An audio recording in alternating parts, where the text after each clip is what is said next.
in jail. Those found guilty of supporting her, for instance, will also end up spending between 3 to 5 years in jail maximum. But viewers, that is not indeed the case in our land anymore. The sanctity of the law doesn't matter to some people. I'm going to show you 6 videos tonight. They aren't from Syria or from Afghanistan or any benighted, lawless land that has been overrun by the Taliban or the ISIS or the Al-Qaeda. They aren't from any caliphate where punishments are handed down based on an interpretation of the Islamic law. In fact, viewers, these 6 videos that you're seeing on your screens depict the execution of Umesh Kole in Amravati district of Maharashtra. These videos show that Umesh Kole was executed in ISIS style. He was made to kneel, lower his head. Then his neck was hacked repeatedly by his 3 attackers. They severed his windpipe, his vertebrae, and the ligaments that connect his head to his torso. How it hung on is a miracle. Times Now SIT investigation has accessed these 6 videos that prove that Kole's execution was very well planned to arouse the maximum shock and to set a chilling precedent so that no one ever dared to repeat what he did. And what did he do? He just, viewers, expressed his sympathy for Nupur Sharma in a WhatsApp group. And I'll show you his WhatsApps in just a few moments. He also lauded the leadership of Narendra Modi. But his friend of 16 years, 16 years, viewers, part of that group ratted him out to some radicalized extremists. Viewers, Kole died face down on the street outside his home, betrayed by his friend. Watch. We put this together for you. Listen. This is 54-year-old Umesh Kole. Headed back home on his scooty, his wife and son follow him on a bike. At this moment, he doesn't know the brutal end his life will come to. जी sir, उस दिन तो एक कैसा, मैं medical से निकल रहे थे हम दोनों, मेडिकल शॉप बंद करके जी। एक हमारा टाइम रहता है 10:15 बजे से 11, साढ़े 10 पौने 11 के बीच हम डेली निकलते, पापा और मैं। उस दिन वैसे ही रेगुलर निकल रहे थे, शायद 10-20 का टाइम होगा, मुझे एकदम टाइम भी रिकॉग्नाइज नहीं है, 10-20 हुआ होगा। Nearby, Kole's killers assemble before the final strike. 2 on a bike, while the 3rd walks along. This next CCTV footage shows the assassin waiting to ambush Kole, their knives ready to strike. वहाँ पे 3 जनों ने direct एक China चाकू करके आता है ना, चाइना ये करके जी, उससे डायरेक्ट हमला किया है, यानी गले के ऊपर। Even the hazy quality of the CCTV cannot take away from the brutality of the murder. Kole is ambushed and made to kneel down, ISIS style. Then they started raining kicks and punches, repeatedly, relentlessly. And then the final stab straight to the neck.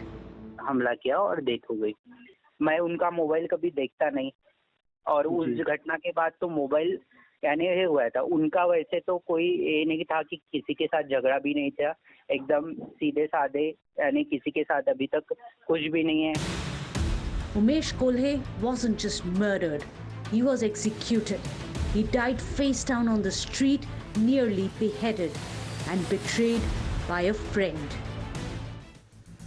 Viewers, India is not Myanmar, Afghanistan, Pakistan or Syria or any other failed state because, viewers, there is rule of law here.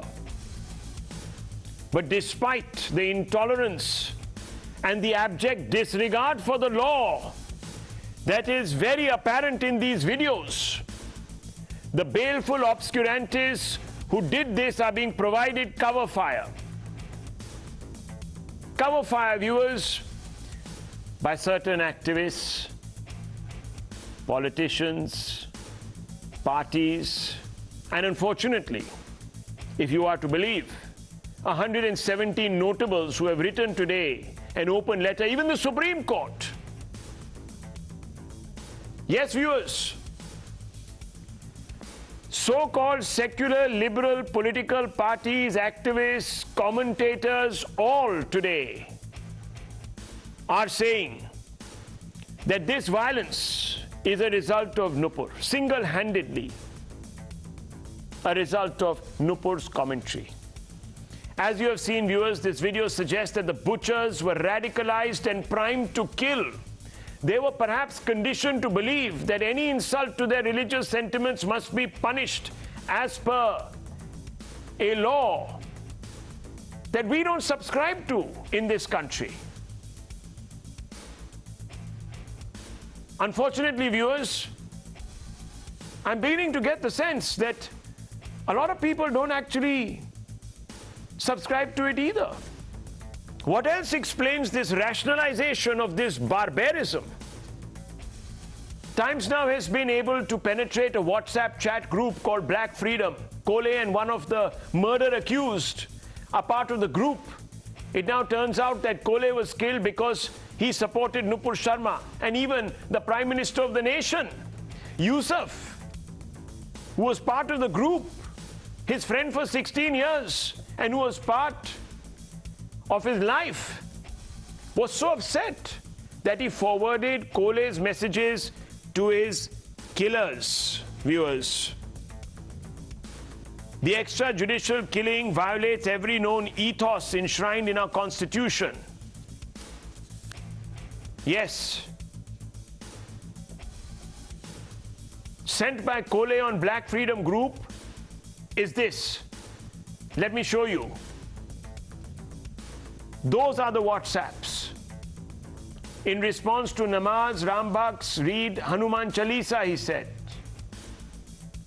Sent by Kolhe again on the Black Freedom Group, he said, I support Nupur Sharma. It's our duty to support Nupur Sharma. Time to support our sister Nupur.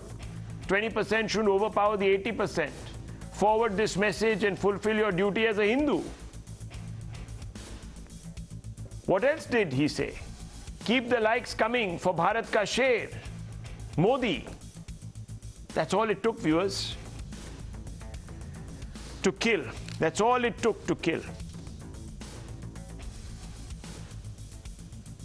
Umesh Kolhe. That's all. Viewers, are we now going to be killed for what we say in our democracy?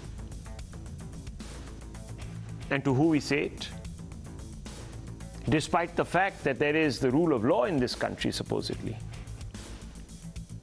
Unfortunately, viewers, the outrage is also selective. You have political parties like the TMC that come out and criticize Nupur Sharma, but their own MP sits in some conclave and goes out to insult Goddess Kali. It takes a few hours before the TMC then suddenly realizes, oh my God, in Bengal, how can you insult Goddess Kali? And they distance themselves. But the same TMC that wants jail for Nupur, that has actually said that she must appear before the police authorities in that state, and a lookout notice has been issued. Have they put out a lookout notice for their own MP? No, viewers, they haven't. They haven't. They agree, however, with the Supreme Court and its observations. Let's open this up. Where does all this take us, viewers? What do we do? Ishkaran Bhandari joins this panel. Ishkaran Bhandari, I want to ask you, in this country, should those who kill others for exercising their freedom of speech, should they be given cover fire in the manner that it has been provided by political parties, the Supreme Court and others? It's a fundamental question to you. Rahul, the fundamental approaches have not taken. See what happened in Samuel Paty issue. President Macron, who was not a right-winger, a liberal, a leftist, whatever you call him, took a very decisive stand. He said, I'm going to stand with the principle of freedom of speech. He deported some 230 people who had links with certain groups who were promoting the calls for beheading. He arrested many. Then he passed new laws where if a religious place is found indulging in hate speech, you can close the place down. So they took decisive steps. Unfortunately, even this Umeshji issue has come out in light only recently. Initially, this issue was not even coming out to light as if it was a case which was linked with Nupur Sharma.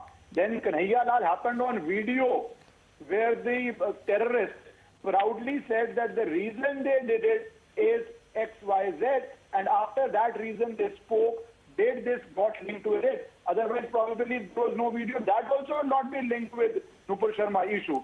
So we are dealing with a situation where be it a law exists or a law doesn't exist. Go to 1920s, Mahashay Rajpal, there was no 295A. The High Court had acquitted him. Still he was butchered.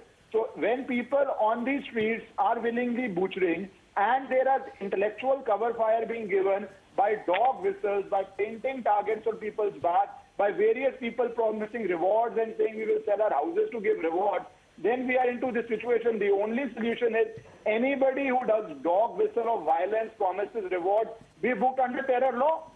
That's the only solution. That is the only way you will have some semblance of free speech which will remain existing in India.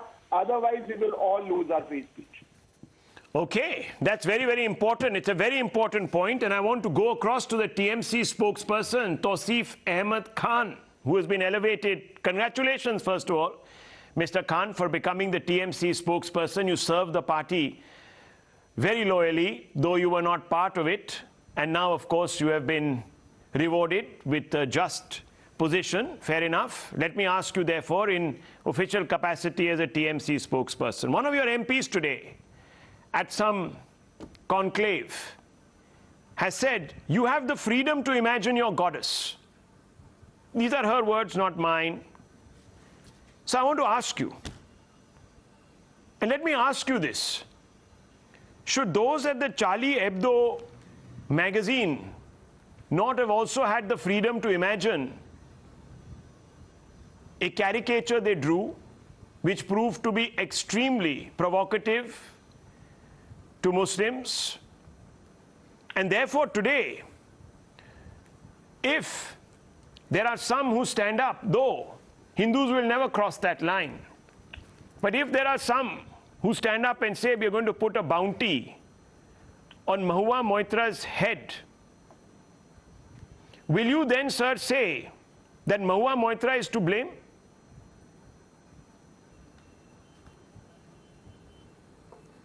Rahul, first of all, we must refrain from making a generalized statement and use terms like Hindus and Muslims so frequently, because that is never the case. It is always an individual or a group or some radical people. So we must refrain from doing that. So who, Secondly, let me ask you, one second, very important point, very important point. So Mr. Ahmed, by Supreme Court. who then has beheaded Mr. Kole? Supreme Court. And no, on Rahul, whose behalf were these people? You have asked your question, Rahul. You must be patient. No, you I'm asking you the follow-up question because you seem to imply that I'm speaking in generalities. I'm not. I also began by saying. Let me first answer Mr. Ahmed, I'm not going to. No. Today, no. I need to step in here because people will say that Tausif Ahmed has pointed out some deficiency and some people will come and chop my head off. I cannot let something that I have not said pass because today, viewers, it's become very difficult to let anything pass. So I must very quickly. You can come Mr. up Ahmed, to the follow-up I need question. to right now, because people like you will say that I didn't correct myself. I'm sorry. The 2 minutes of you the are time hoist on your own and petard. you did not allow me even 10 seconds. No, I have to very quickly say, I began by saying that a few people, a section of a community, I never said the whole community, so no generalizations, please accept that from my side, and you have misquoted me, that's wrong, so I've corrected it, now please continue.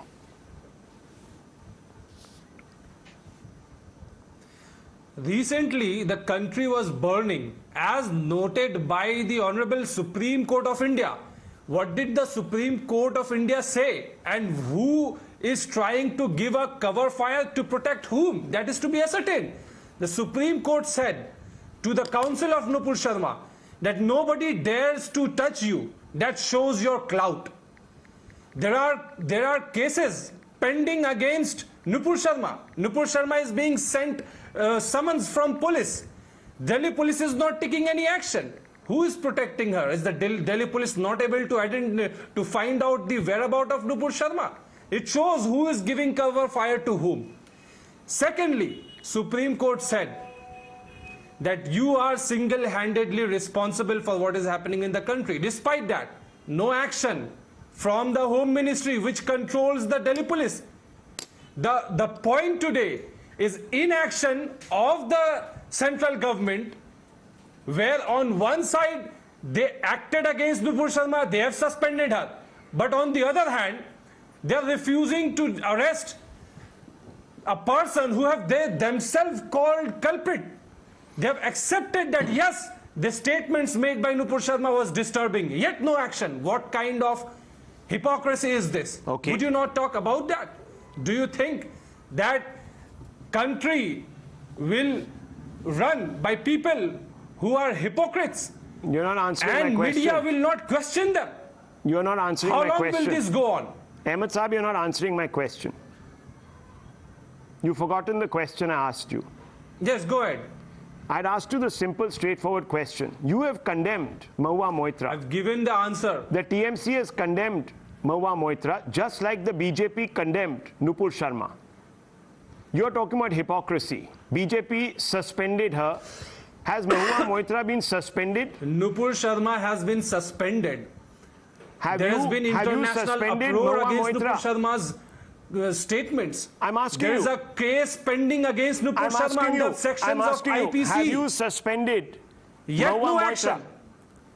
Or are you telling me that Hindu sensitivities don't matter so much to the TMC? Simple question, because you have come out and said we distance ourselves. Why are you distancing yourself from what Mahua Moitra has said? A simple answer to that is you bring Mahua Moitra on the show, ask her the questions that you want to ask. She's your TMC spokesperson. If you feel that this is a fit case, viewers, go and file a case. Viewers, like cases have been filed against Nupur Sharma. You are still trying to defend Nupur Sharma. I'm not defending I don't her. understand I'm not defending her. Why the media should not question the central government's silence over the arrest of Nupur Sharma. Mr. Ahmed, I'm only talking about hypocrisy. Now, tell me one thing. You said the Supreme Court had said what it has said. Is the Supreme Court infallible? Can it not make an error of judgment? Simple question to you, Mr. Ahmed.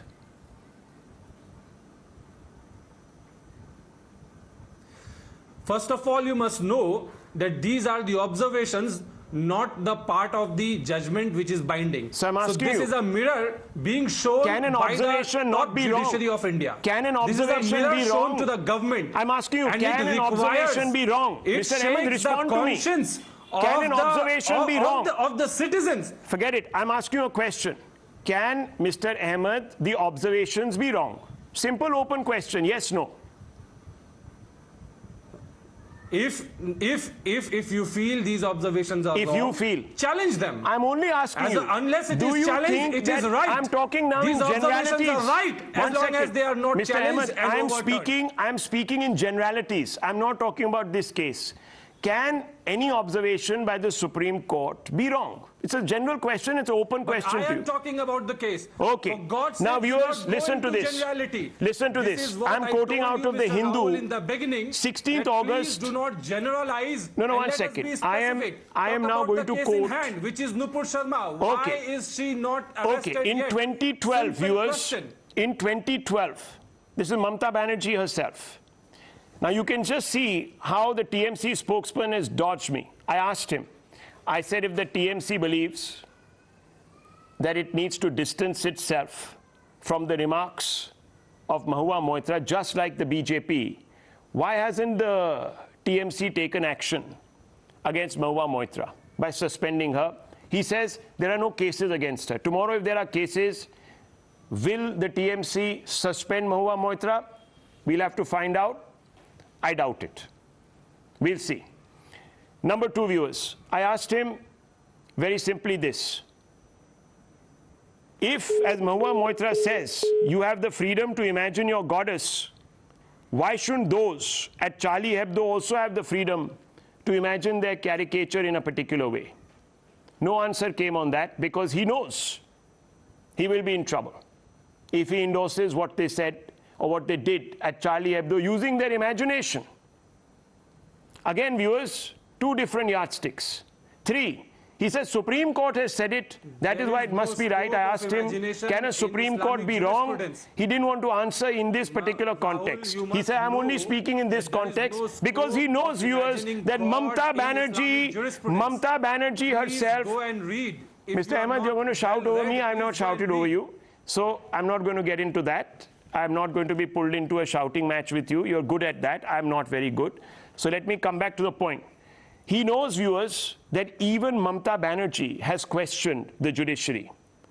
She said, quote, in 2012, at times favorable verdicts are given in return for money.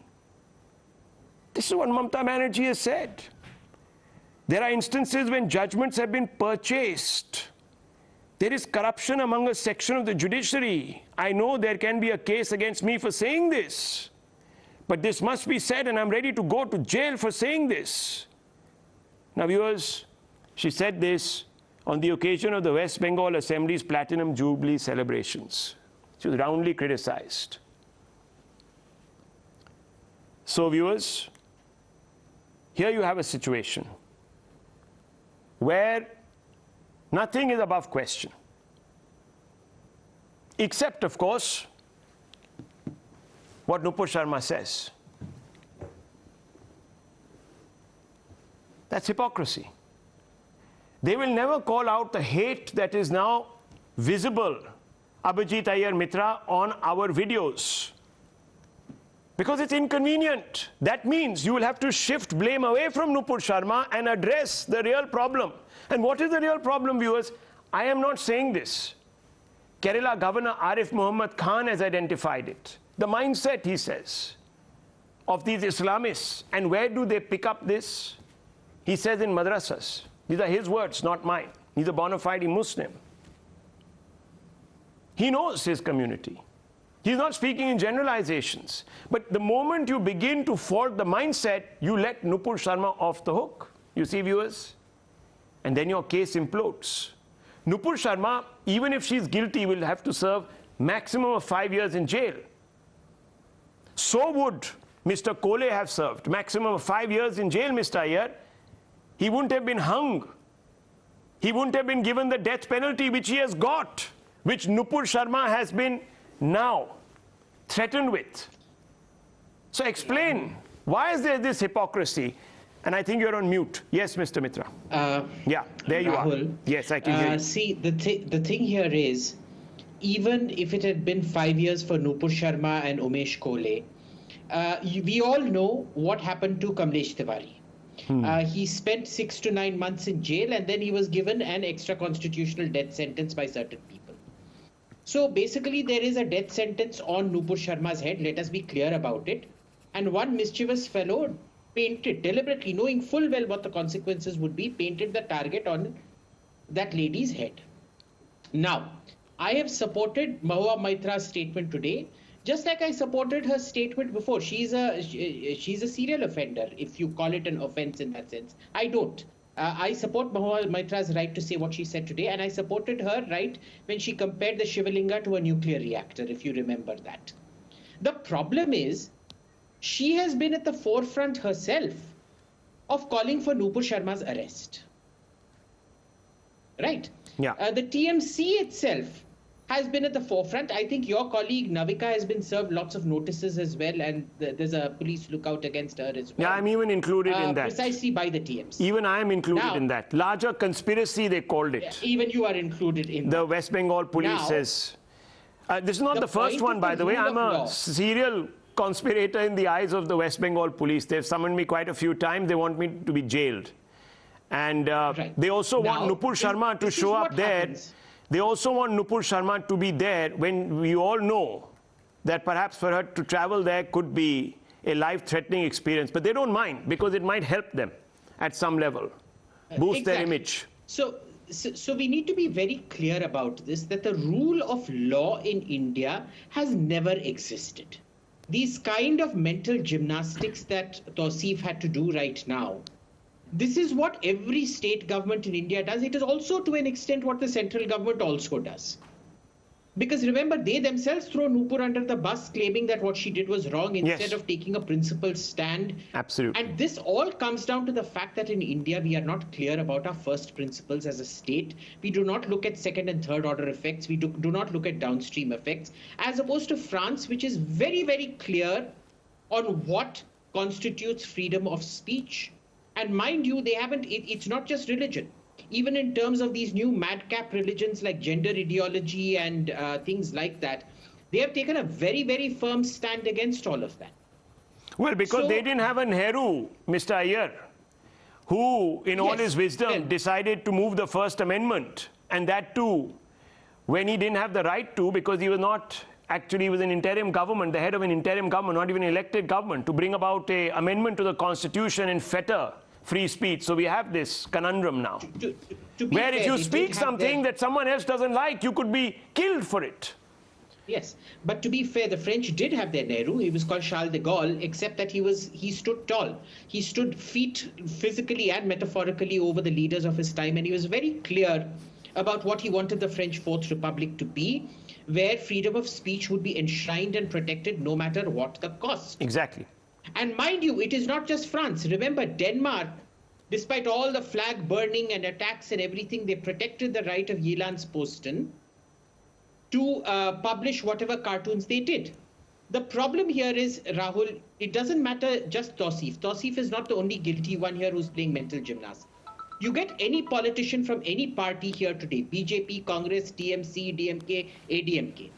They will never emphatically defend freedom of speech in this country because they realize we're a third world country. Let's ask Lokesh Jindal. Let's ask this question of Lokesh Jindal. And they do not want police reforms because they want the ability to constantly abuse the law minus police reforms and minus judicial reforms. Okay, let me ask Lokesh Jindal. Lokesh Jindal, it's a very simple question. I've shown you these videos. What do these videos tell you? Do they tell you that Nupur sparked this madness? Or do they tell you that there is something very wrong in the way certain people are construing their rights under the law? Very simple. Jindal Saab. Rahul, when we talk about rights, if we minus the duty component, if we minus the essence within which these rights are to be enjoyed, these become license to abuse laws. And secondly, when I'm talking about, in fact, a lot of us have spoken about Supreme Court. Let me tell you, over here, I'm happy that Supreme Court it has come out as a defender of democracy and the guardian of the Constitution. And democracy in the present context is far more safe and secure with Supreme Court rather than media houses who are out there selling their souls for money. Now, this entire incident that has occurred, it has occurred because there was sensationalization of an event, and that event turned into a disaster. And the government failed outrightly in preventing it, in mitigating it. In fact, there were various laws. There is the IP law, Information Technology Law 2000, whereby the government could have restrained spread of news. There are various laws that are available with the government, but they were never applied to.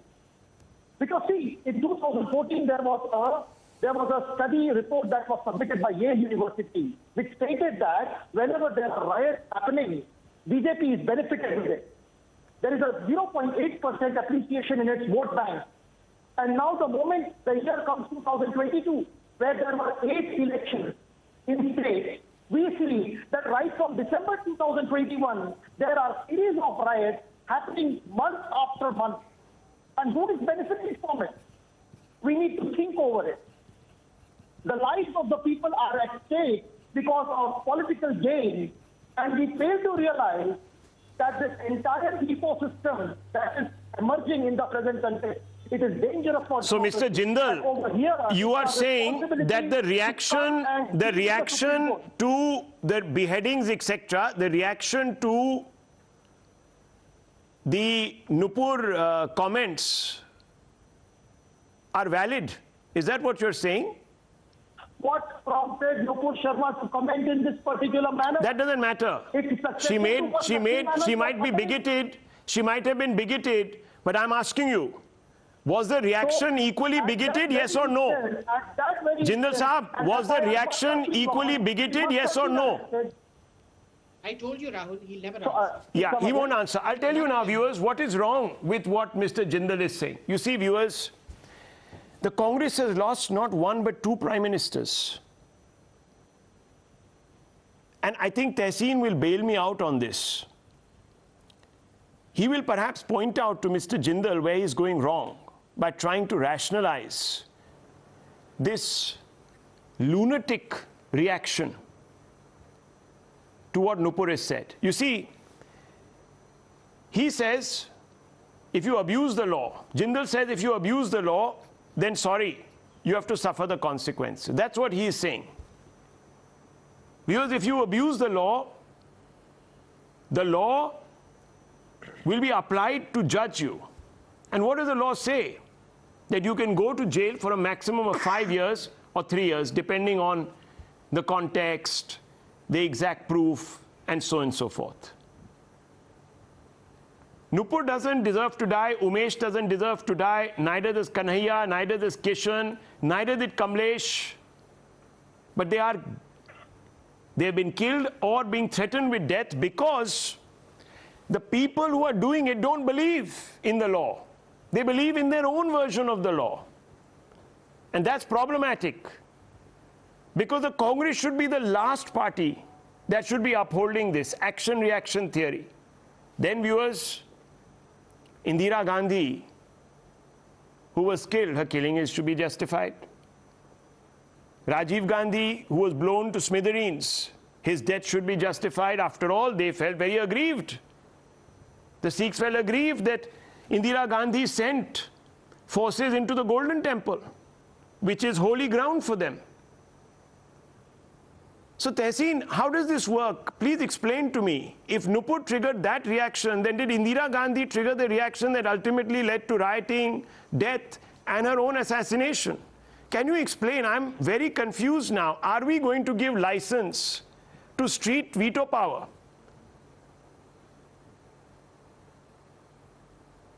Namaskar, Rahul. Thank you so much for having me on the show. Namaskar to all my fellow panelists, to all your viewers, and congratulations to Tausif Ahmed Khan on being appointed as the spokesperson of the TMC. He deserves the promotion. Rahul, to the first part of your question, in our country, in our democracy, from what I know about the Congress, there is no space for violence. Nothing can justify violence. We are a country, we are a democracy, we are not a mobocracy.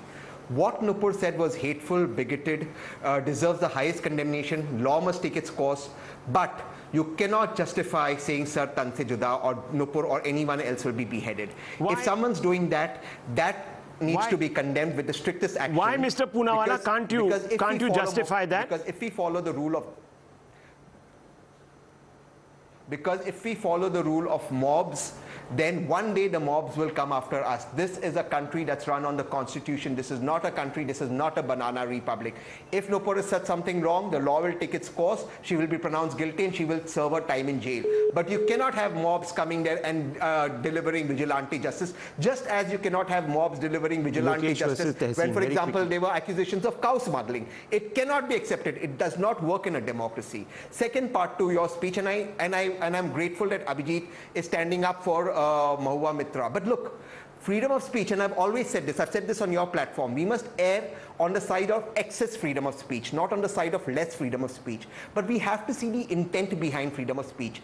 Is the intent behind a particular post, a particular statement to bring about reform, or is the intent to get cheap publicity, to get social media traction? I think the intent is extremely important. When the intent is just to provoke for the sake of provoking, then I think at that point we need to ask why somebody indulging in this kind of publicity stunts. There's a larger question that I want to raise, and there is freedom of speech only, and we must have freedom of speech for one section. If we're talking about freedom of speech, it must be universally accepted on every religion. Absolutely. Or it should not be. I agree with you. Tehseen Poonawalla, now please tell Mr. Jindal, why he's making a mistake by rationalizing the beheadings by simply single-handedly blaming Nupur for them. Why is he going wrong? Can you please respond to him? Please get your facts correct. You need to please put him into window. Because that is not the. If you can allow me to speak, because that is not the way. Mr. Jindal, if I may, the questions asked to me. Yes, please. Mr. Jindal, no, if I may, Mr. Jindal, I have respect for you. You are the Congress spokesperson. Fair. So 1 second. If he thinks that I'm putting a wrong interpretation, Jindal, 1 second, Mr. Poonawalla, just 1 second. Mr. Jindal, who is to blame for the beheadings? Yes. So when you're telling that this beheading is just because of a fanatic community which is all responsible for extremism and terrorism, that is incorrect. The people who have beheaded Kanhaiya Lal, they are criminals. To the first order, they must be punished. And those who have killed Sir Kole, they must be punished. I'm asking you, sir, what drove them to take this step? You're again trying to deliberately change the goalpost. The atmosphere I'm asking you. Prompted this action. Okay, the atmosphere prompted the action. Now you've heard it very clearly from Mr. Jindal. It was not the mindset of these criminals, but it was the atmosphere. So they got provoked, you see, viewers. They didn't get provoked into invoking the Indian law. They got provoked into taking the law into their own hands. Can you believe this man? And he calls himself a spokesperson of the Congress party. So Tehseen Poonawalla, now he's cleared it up. These people got provoked into taking the law into their own hands, not provoked into going to court. Now, viewers, yesterday, a large number of people were very offended by what a director did by drawing up a poster of Goddess Kali smoking and holding the LGBTQI flag. Now, these people have not issued death threats, to my knowledge, to the filmmaker, even though she's come out and said that the protests were by bigots. So if the protests are by bigots against what she has done, then why aren't the protesters who are reneging against Nupur Sharma also being called bigots? You see, viewers, you see the dichotomy here? Now, Tehseen, can you please explain to Mr. Jindal why people cannot be afforded to being provoked into madness or into taking the law into their own hands? What happens if they do so? Because I don't think he gets the point. Because the moral compass of this country, which is the greatest nation on earth, the freedom that we earned ourselves, the freedom that our founding fathers gave us, Gandhi, Nehru, was based on the struggle of peace, was based on the struggle of not an eye for an eye, because that would make the entire world blind. That is what Nehru said in his great speech, Tryst with Destiny, when he said that our aim is to build, is to fight poverty, disease and ignorance. And when we say that we will get down to vigilante justice, that is ignorance. We're not fighting ignorance. We're going against what Nehru and Gandhi stood for. This country was built on the values, constitutional values of peace, not on the values of we will take revenge. So, Mr. Jindal, today you have gone against your own history. Though I don't agree with some of the contributions that your party has made to our hallowed institutions and our democracy, but nonetheless, you are today upending the so-called ethos of the Congress. I don't know, Mr. Jindal, and I'm not saying it. Mr. Poonawalla is telling you this. Your own sympathizer, party sympathizer. Can you believe it, viewers? You would allow me to say my आपने कितना बोला है, Jindal साहब? The moment you open your mouth, you actually end up scoring own goals. Just like the TMC spokesperson. What can I do? Interpreting the way that suits your convenience or your propaganda. But you yourself have said that they were provoked. If you allow me to speak, I'll at least explain you what I mean to. Please, sir, go ahead. When I'm for the umpteenth time. When I'm talking about, listen to me.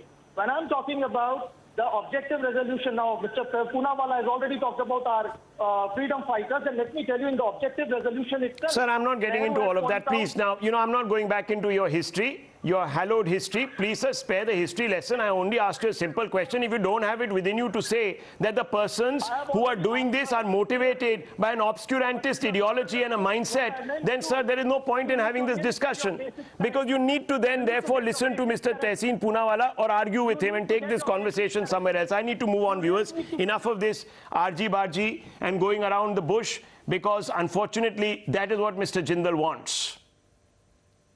He wants to obscure the real issue because he doesn't have the guts. His political party doesn't have the guts to call out what is an absolute wrong, which is a mindset which is medieval,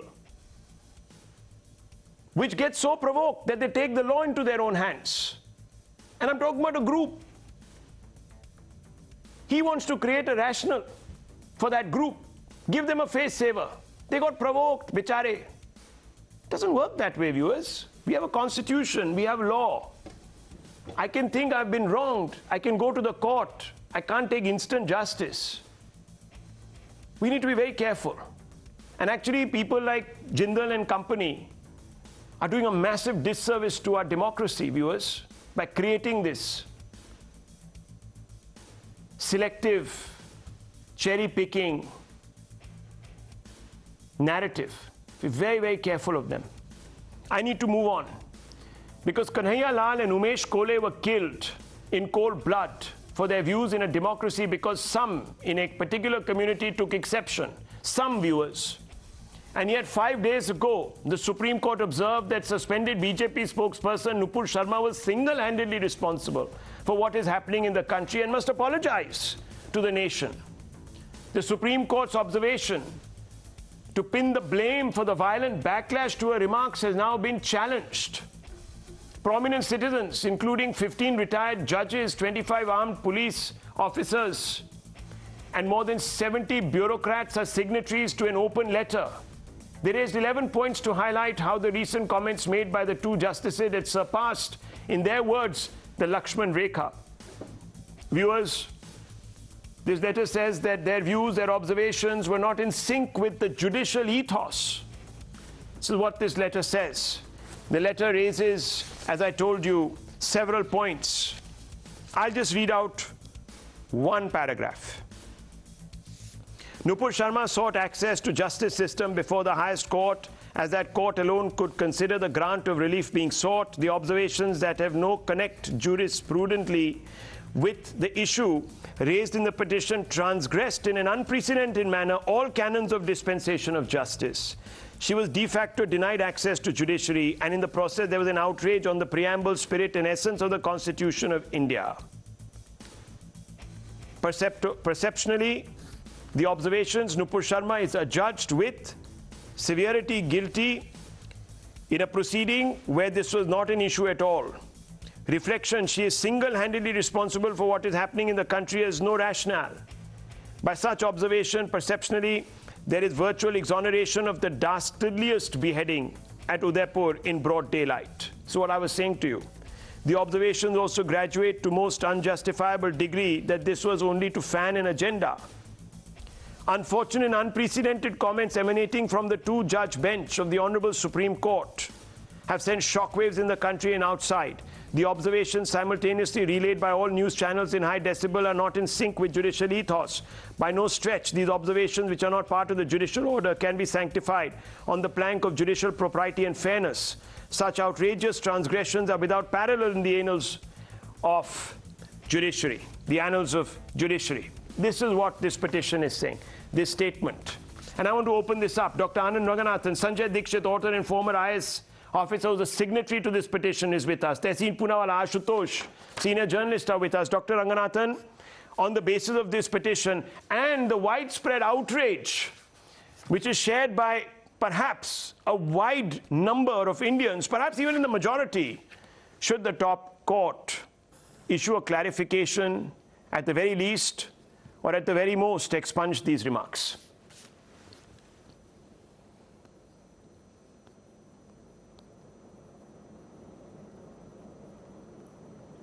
Dr. Ranganathan, if you can hear me. Yeah, sorry, I did not realize the question was asked to me. Yes. Yeah, good evening, Rahul. Look, you know, a couple of days ago, I gave 6 reasons why I thought the verbal order, if I may say so, by the 2 honorable judges of the Supreme Court was completely out of order, pun not intended.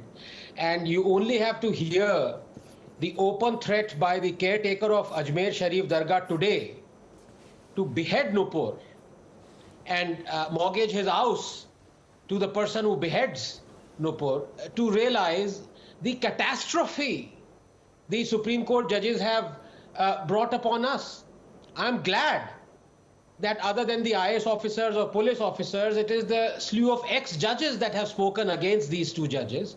But I would have honestly preferred had sitting judges also expressed similar outrage. Rationally criticizing a judge or a judgment, Rahul, is as important in a democracy as praising him. Predictably, some chauthi-fail leftists and darbaris are bringing up my old quote that I said in context of Prashant Bhushan in light of my criticism of Supreme Court judges, that I quote, "There are only 2 kinds of people in a democracy, one who respect the judiciary and the other who think they are the judiciary," unquote. I stand by this quote. There is no contradiction or hypocrisy on my part. Let me explain very briefly, just a minute. Number 1, it is perfectly all right to disagree with a judge or a court judgment while at the same time respecting the judiciary. I have done it multiple times myself, and Rahul, I dare say so have you. The first time I did it publicly, I recall, was as far back as a decade ago in 2012, when I was really critical of the Chief Justice of India, Altamas Kabir, I think his name was, saying that ideas can be punished. I have since disagreed with another Chief Justice when he snootily packed off Abhijit Iyer Mitra to jail for 40 days for merely being sarcastic. I was critical of the last Chief Justice when he stayed the farm laws and refused to remove illegal blockades. Being critical of a judge or disagreeing with a judgment, especially one that is not a considered, written, bench-derived one, but rather a verbal utterance that ultimately doesn't go into an order, is not thinking that one is the judiciary. Sorry. It is simply being critical. I have on multiple occasions praised the judiciary too when they merit. Number 2, what I do not do, Rahul, is what these communists and anarchists and darbaris do.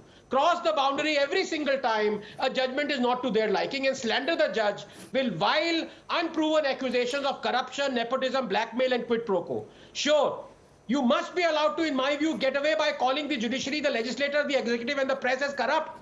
Because corruption is an overarching subjective label, as morality and ethics are also attributable to it. However, when you single out a judge and accuse him of quid pro quo through cash or kind, that is defamatory.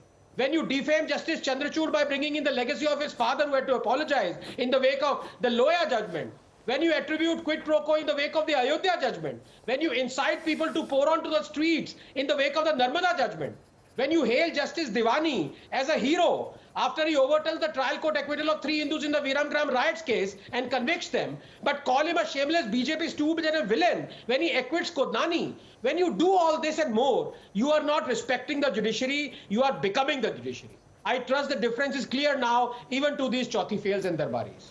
Well, since you invoke my name, Dr. Ranganathan, I'm a habitual offender. I criticize judgments very often, whether it is the Kashmiri Hindus being turned down, or Sabrimala, or the Shingur order, or the Allahabad High Court judgment in the Ayodhya case, the Ayodhya Ram Janambhoomi case. I'm on record, I write very often about these issues. So I completely empathize with you.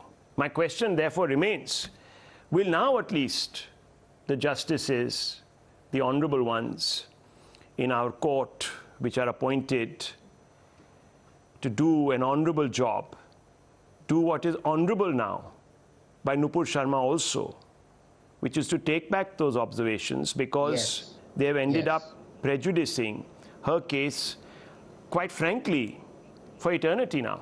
I don't think there will be other high courts or lower courts after the observations of the Supreme Court that will want to risk their necks and go out there and risk opprobrium.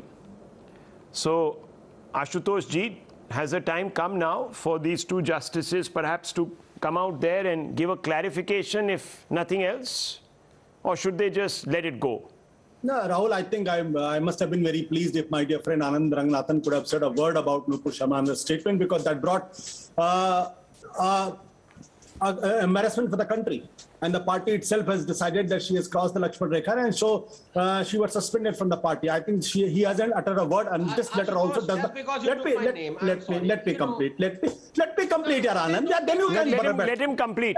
Let him finish. I'll get you back in. Very sad, very sad. And I hope that I was thinking that the judges should have also, those ex-judges should have also mentioned this. Okay. This is not the first time that the court has crossed the Lakshman Rekha. I think the court has been crossing the Lakshman Rekha for a very long time. This is the time when a guideline has to be issued. In the Teesta Sitalwar case, where the Jakia Jafri was pursuing the case for the last 16 years, 304 senior citizens of this country, the eminent lawyers and the eminent judges has written and said, the court may have to stand up for the citizen in ADM Jabalpur, but it did not kick down those who chose to fight for citizens' causes in the country. This is for the first time. Somebody has been punished and arrested because of a judgment given by the Supreme Court. So, where will we stand? This letter can be justified good in the spirit, and the other letter will not be justified good in the spirit. In the last 7-8 years, many letters have been written addressed to the Prime Minister and the President. Those letters have been dubbed as some Khan Market gang and this market gang. I fail to understand why this letter has been given so much importance. I can understand this, that whatever the judges has said. No, why not? Why not, Ashutosh ji? Why shouldn't this letter? Okay, Dr. Ranganathan wants to come in. Then I want to bring in Sanjay Dikshit Saab also. Yes. Yes, yes, Rahul, thank you. Just give me a minute, because Ashutosh, my good friend that he is, took my name.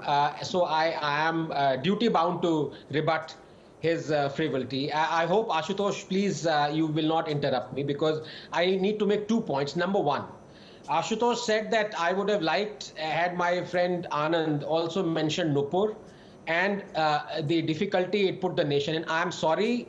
I have been mentioning Nupur for the last 5 weeks, and no one has criticized and blasted this government, BJP government, for throwing Nupur under the bus. So please get your facts right. Number two, at the risk of being beeped yet again, let me just remind Ashutosh कि अगर तुम में दम है तो ये बताओ कि नुपुर ने blasphemy कहाँ करी है, but that's besides the point. Number two, Rahul, I wanted to be gentlemanly and did not want to name my good friend Ashutosh directly, but the facts are there for everyone to see in 2 cases.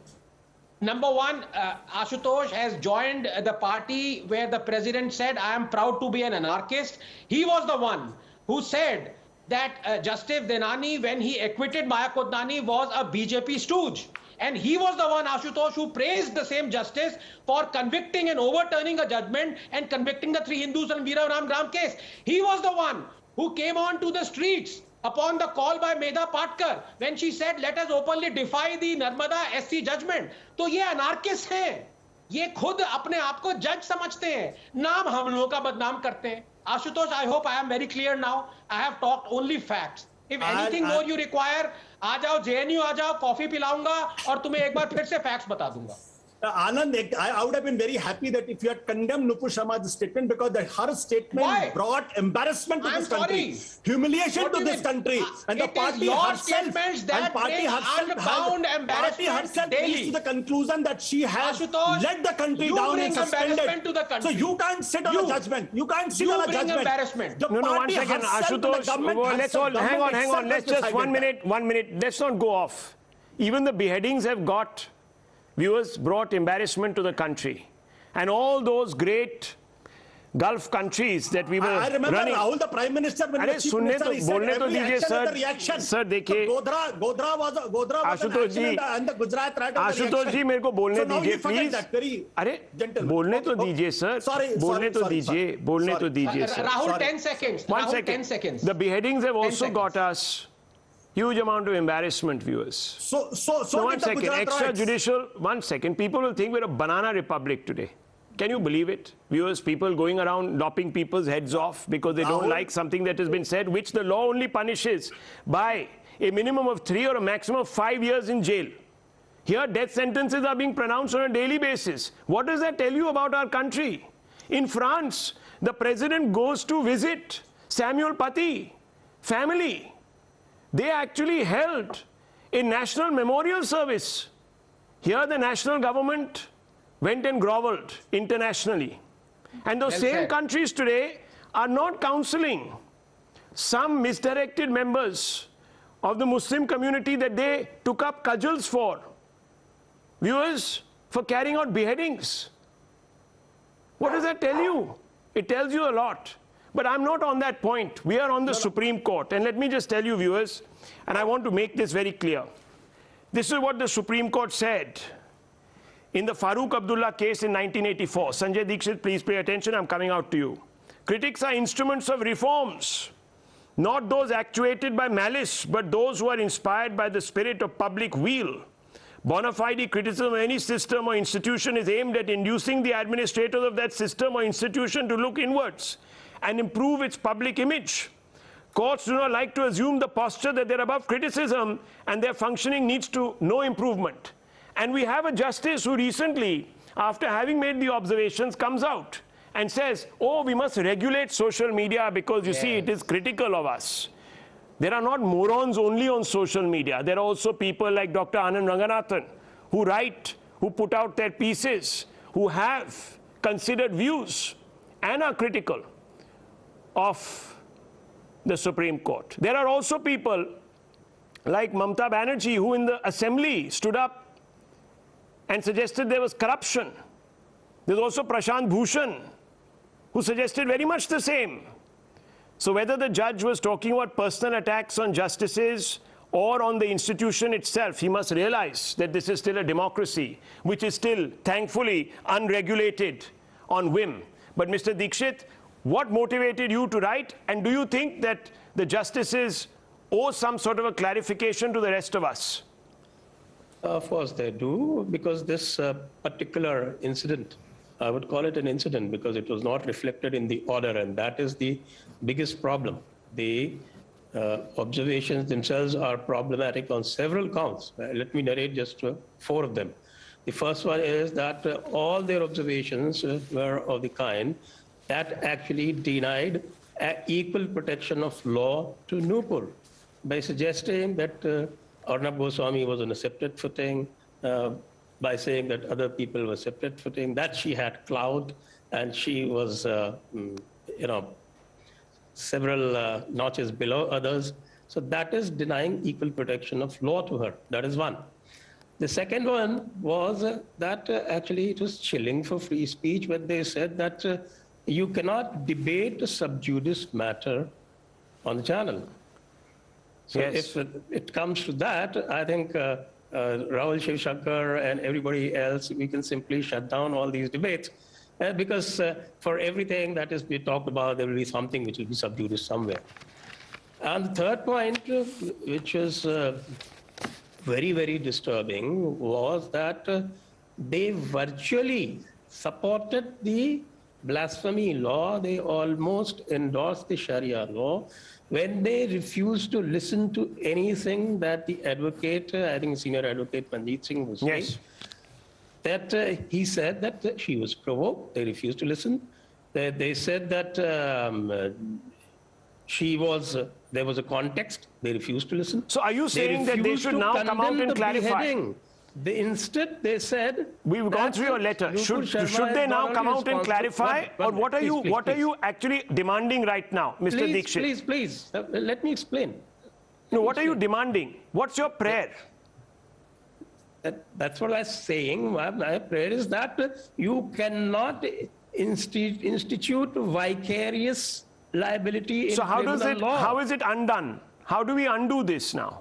They have to clarify. They have to clarify. Okay, this is Mr. Dixit, Sanjay Dixit, former IS officer, not a lightweight, viewers. They have said something which they not a lightweight, not a social media troll, who is saying that they need to clarify. Let's hope that the Supreme Court will come out and clarify. And it's not as if in the past it has not happened, viewers. I have the Graham Staines precedent, which I can state at length. I'll leave it at this, viewers. I'll leave it at this. The news are coming up. Don't go away.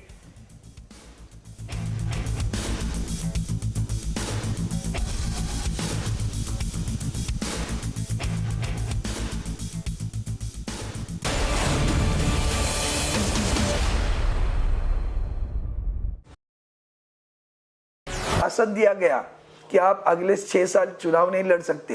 हालांकि उनको उसकी परवाह नहीं थी चुनाव लड़ने की, लेकिन उससे भी बहुत गंभीर शासन दे दिया कि आप इसके बाद 6 बरस तक किसी चुनाव में वोट नहीं कर सकते। ये संविधान ने दिया हुआ अधिकार उनका छीन लिया। जब बाबरी का ढांचा गिरा तभी भी ये लोग हिंदुत्व की बात करते, ये तो भाग गए थे। सुंदर सिंह भंडारी के साथ पास जब लोग गए, अब के जैसे पत्रकारों ने पूछा ये किसने किया, तो ये हमने नहीं किया, शिवसैनिकों ने किया होगा। तो शिवसैनिकों ने किया होगा तो वंदनीय बाला साहब ने कहा मुझे उस पर गर्व है, ये कहने वाली शिवसेना। उस विचारधारा को उद्धव साहब ने आज तक नहीं छोड़ा। बात क्या हुई 1900, आप जो सवाल पूछते हो ना हिंदुत्व को, तो आप 2014 साल कैसे भूलती हो नाविका जी? हो सकता है आप दूर हो, इसके लिए मालूम नहीं होगा। 2014 में लोकसभा के चुनाव हमने गठबंधन में लड़े हैं। मैं गठबंधन का प्रत्याशी हूं, मैं खुद भी। शिवसेना भाजपा का गठबंधन में चुनाव हुआ। 2014 के चुनाव में भारतीय जनता पार्टी सत्ता पे आ गई। अच्छा निर्णय मिला, हम खुद भी कामयाब हुए, विजयी हुए। अब 2014 की लोकसभा चुनाव के बाद तुरंत 4-6 महीने के अंदर 2014 में ही विधानसभा के चुनाव लड़े। उस चुनाव में भारतीय जनता पार्टी ने गठबंधन तोड़ा, हमने नहीं तोड़ा। For decision makers, for the opinionated, for the unsure, for dinner time debaters, from metro stations to living rooms. We present the facts and help India make a judgment. From stories that shake the nation to opinions that shape them. I delve deep into the biggest news of the day and uncover every fact, every source, and every statement through debate and discussion. Get a 360-degree perspective on every story and get a conclusive closure. Join me, Navika Kumar, on the Newshour at 9, only on Times Now. For India and for Australia, China is our largest trading partner. For India and Australia, China is our biggest security anxiety. We're both trying to reconcile those things, which is not an easy problem to solve.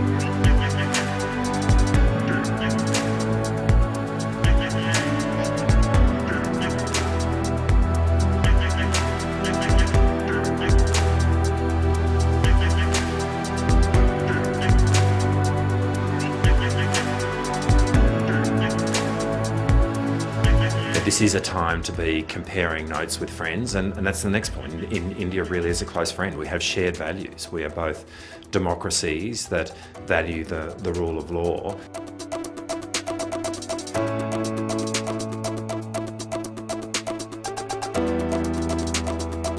ये घृणा का कार्य, इसका लक्ष्य क्या है, किसी को कुछ समझ नहीं आ रहा, क्योंकि ऐसा लगता है कॉन्शियंस पे, हम सब की कॉन्शियंस पे एक भारी बोझ है। जी, इसको जितना भी निंदा की जाए इस घृणित कार्य की वो कम है। I'm Madhudas Gopalakrishna. Over this past weekend, Hyderabad was painted saffron. BJP big guns were in the city for the National Executive meeting, and what was said at that meeting has sparked off a massive war of words. Now, Prime Minister Modi called the city of Hyderabad Bhagyanagar. He said that the One India dream was coined by the Iron Man of India, Sardar Patel, in Bhagyanagar. He said that the foundation of Ek Bharat was coined right there in the city, and that he did not refer to the city of Nizams as such. He called it Bhagyanagar. A confirmation of what transpired in that closed-door meeting came from a top BJP leader and a former union minister. Telangana BJP के कार्यकर्ताओं का बहुत ही अभिनंदन किया कि इतने बड़े challenges में भी उन्होंने इतना अच्छा कार्यक्रम किया है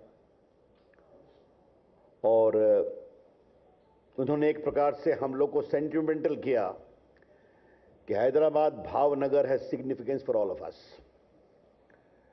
हैदराबाद में सरदार पटेल ने एक भारत की नींव रखी थी, जिसको तोड़ने का बहुत प्रयास होता था। अब बीजेपी के कंधों पर एक भारत से श्रेष्ठ भारत की यात्रा को पूरा करने का दायित्व है। Now, several BJP leaders and the party's ideological mentor, the RSS, has called for renaming Telangana capital as Bhagyanagar in the past, but this new push by the PM himself has set the cat amongst the pigeons. The minister in Telangana and part of the TRS's first family, who was a man who led the charge against the BJP. KTR took to social media to take a swipe at the Saffron party, asking them to rename Ahmedabad first. Why not call it Adanibad, he said. Now, the renaming of cities is not in itself new. Just recently, the former Aghadi government in Maharashtra renamed two cities.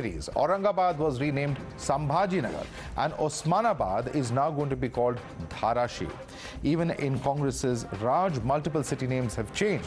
Pondicherry was renamed Puducherry, Baroda became Vadodara. Madras and Bombay were renamed decades ago. So why this hullabaloo now?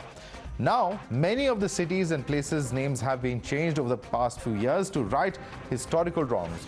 Roads, buildings, cities named after Mughal rulers have been renamed in the recent past as well. Was that an attempt to erase history or just give a pride of place to Indian icons? The political divide on that is only widening. So the legitimate question that I want to ask on the Newshour tonight is rewriting history for a new India. You're watching the Newshour at 9. Debate number 1 on Times Now, Super Prime Time. All right, let's take this across to our guest. Joining us is Shehzad Purawala, national spokesperson of the BJP. Dr. Anand Ranganathan is with us, a noted author. Mohandas Pai is chairman of Aryan Capital, joining us on the broadcast. We also have with us Dr. Suman Siraman, political analyst, and Meeta Chakrabarti, political analyst. But I first and foremost want to take this entire question across to Karthik Reddy, spokesperson of the TRS. Karthik Reddy, first question to you, and a very simple one at that. When the Prime Minister says that it was in Bhagyanagar that Sardar Patel had coined the term Ek Bharat, the fact is that is there something to factually contest there? Good evening. Factually, let's not assume what the Prime Minister said is actually 100%. Going by what has been conspired in the last week, the concept of renaming names, it is before what the Bharatiya Janata Party has come to power, and after what has happened in the country after the Bharatiya Janata Party has come to power. As you have mentioned, certain cities where Chennai was renamed, Madras was renamed as Chennai, Bangalore was renamed as Bengaluru, Bombay was renamed as Mumbai, and after BJP has come to power, here's the differences. They have named Alinagar as Harinagar. They want to name they want to name, they have named Ayodhya as Prayagraj, Lucknow as Prayagraj, and certain other cities. Sorry, I think you've got your names all mixed up, sir. I think you've got your names all mixed up. Allahabad is now Prayagraj. Sorry, I'm sorry. You're factually wrong on multiple counts. I don't know, Mr. Karthik Reddy, please. I think you should be a little better prepared when you come on a national debate. But you've still not explained the simple question that I'm asking you. Okay, since you've mentioned so many cities, what is the problem if it has happened even in non-BJP regimes that names have been changed? The whole idea is to take this back to the original roots and not stick with the colonial names that have been given to cities. Exactly. This is where my point. You should also let your guest finish your point before jumping to assumptions. I might have messed up certain points, but I'm not messing up my agenda. Please listen, let me finish. What I meant to say, the names which have been changed before, the names have been changed because the towns and cities were called, especially Bangalore was always called Bengaluru, so it was changed to Bengaluru. Madras was always called Chennapatnam, so it was changed to Chennai. When it comes to Hyderabad, it has always been called as Bhagyanagar because it was named after a queen. We still call it Bhagyanagar. But after BJP has come to power, the reason why they changed cities' names is because of the communal connotations and communal connotations only. And this is where we like to differ. So only BJP is communal. Those others who change names are okay. Only the BJP is communal. Let me finish. Let me finish my point. You made your point. After that, no, I haven't made my point. Quickly make your point, sir. You don't have all evening. Quickly, the others who are waiting also. Please, quickly make your point. When you want to rename Hyderabad officially as Bhagyanagar, okay, we also have to ask a question, why haven't you changed Ahmedabad? Why haven't you changed many other cities which the BJP controlled states? Why haven't you changed I'm going to allow that question. Those cities? I'm going to allow that question. I'm very glad that you admitted on national television that we also call it Bhagyanagar, but you feel that if the BJP calls it Bhagyanagar, it will be wrong. Let me bring in Shehzad Poonawala on that note. Shehzad Poonawala, why not change city names such as Ahmedabad, where the BJP has been in power for over 2.5 to 3 decades? Why only target other states where the BJP is not in power? That's the direct question coming in from the TRS. Please answer that. Madhav, I hope you'll be as indulgent as you are with your TRS guest as you will be with me. First of all, I was present in that meeting where the Prime Minister spoke about this, and nowhere did he say about name changing, because we are in the business of game changing for the cities and states, and we are in the business of fortune changing for the people. Bhagya badalna hai logon ka, keval naam nahi badalna hai. But yes, the Prime Minister did refer to it as Bhagyanagar, which even my guest or my friend is acknowledging is the cultural and historical ethos of that place, which is even referred to even now. In fact, even as far as 1594, whether it's Faizi's letters to Akbar, whether it's Ferishta's documents of history, or whether it's Gribble and others have mentioned that this was always called Bhagyanagar. So if we reflect the cultural and sanskar and ethos of that place, what is wrong in it? Only those people with a TRS mindset, and by TRS I mean the mindset of Tushtikaran and Razakar Samu. Only the Tushtikaran and Razakar Samu, Arthat TRS, have a problem with this. Today the question should be, who is betraying Nilu, Nidulu and Niyamakalu? Today I want to ask the TRS guest, what was the promise on Nilu? Kaleshwaram project, you have escalated the prices, you are looting the people. What was the promise on Nidulu? Today the state debt is 4 times higher at 3.2 lakh crore. All the money of the schemes goes to the first family, and it is first family of corruption. Madhav, please, Madhav. I know this person has messed up already the names. Now he should not mess up his entire debate. Okay, please one at a time. What about Niyamakalu? Mr. Karthik Reddy, nobody interrupted you. Please let him speak. You had promised lakhs of... Niyamakalu, you had promised lakhs of jobs for the young people of Telangana. How many jobs have you given? Not even 10,000 jobs have been given, or give me the number you have given. The point is, and let me tell you what Prime Minister Modi has done in the last 8 years. I'll just take 30 seconds from Anand Ranganathan's time. In the last 8 years, 1,30,000 crores has been given as budgetary allocations to Telangana. 4,300 crores for Panchayati Raj, 8,000 crores for regional ring road, 2,700 kilometers of rural roads, 2,500 kilometers of other roads that have been built in national highways. We have given 31 lakh people shauchalayas, toilets. We have given 1.92 crore people free food grains and rations. We have given 25 lakh metric ton worth 9,000 crore of rice to the people of Telangana. Right. We are the ones who are giving these things to Telangana. Therefore, people of Telangana have supported us in changing the bhagya of Huzurnagar and also the Huzurabad and also of Dubakkal. This is the reality. और अब हुजूर भी बदलेगा, निजाम भी बदलेगा. 2023 का इंतजार कीजिए. All right, some direct questions of TRS there. I'm going to allow the TRS spokesperson to rebut that, and then I go across to others. Yes, quick response from you. When we speak about Nilu, Nidulu, Niyamakalu, Nilu is water. For people who do not understand Telugu, Nidulu is funds, Niyamakalu is jobs. Taisin, do you know what was the exact amount of arable land available in Telangana before Telangana? Get my name right at least. This is you messed up Lucknow and Ayodhya with Prayagraj. At least get my name right. I'm sorry. Mr. Reddy. Mr. Reddy, I'm sorry. Mr. Reddy, I'm sorry. I can give you a chance to rebut. But if you're so low on facts, it's very difficult to debate on national television, sir. Let me take this across to another panelist.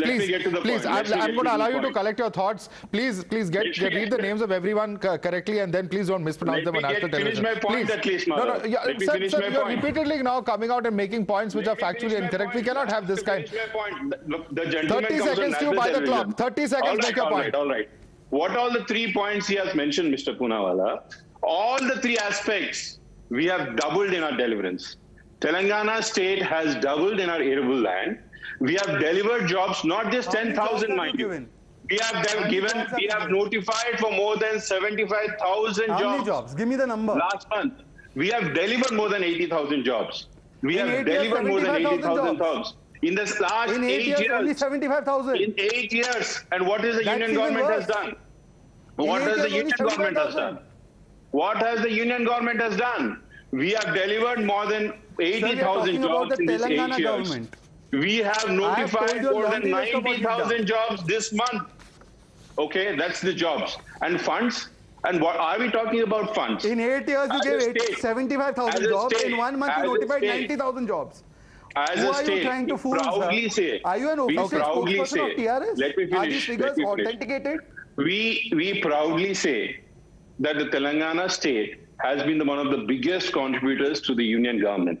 We have been one of the biggest taxpayers to the union government coffers. And what has the union government given us back? The numbers, what you have mentioned on national television, is not factually correct. All right. Let me come in here. Now, there are several other panelists, and this is much too important an issue. I'm not going to get into only the governance issues, because this entire issue of name changing itself has so many politically sensitive aspects to it. And let me bring in Dr. Anand Ranganathan on that point. Dr. Anand Ranganathan, many would say that this move of changing names at the end of the day is just a cosmetic move.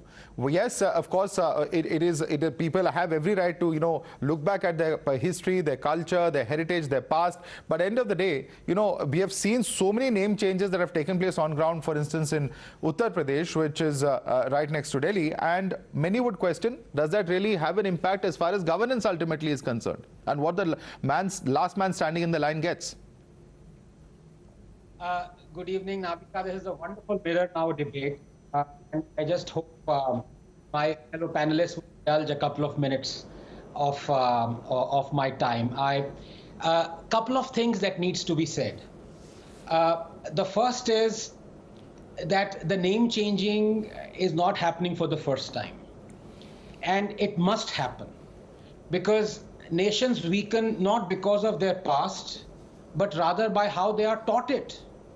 And Madhav, for 70 years, we have been taught to airbrush our history, taught to forget historical injustices, from Somnath to Kashi Vishwanath, Babarpur to Bakhtiarpur, from Allahabad to Aurangabad. These injustices have deliberately been made visible, as though to lionize the debasement, celebrate the humiliation.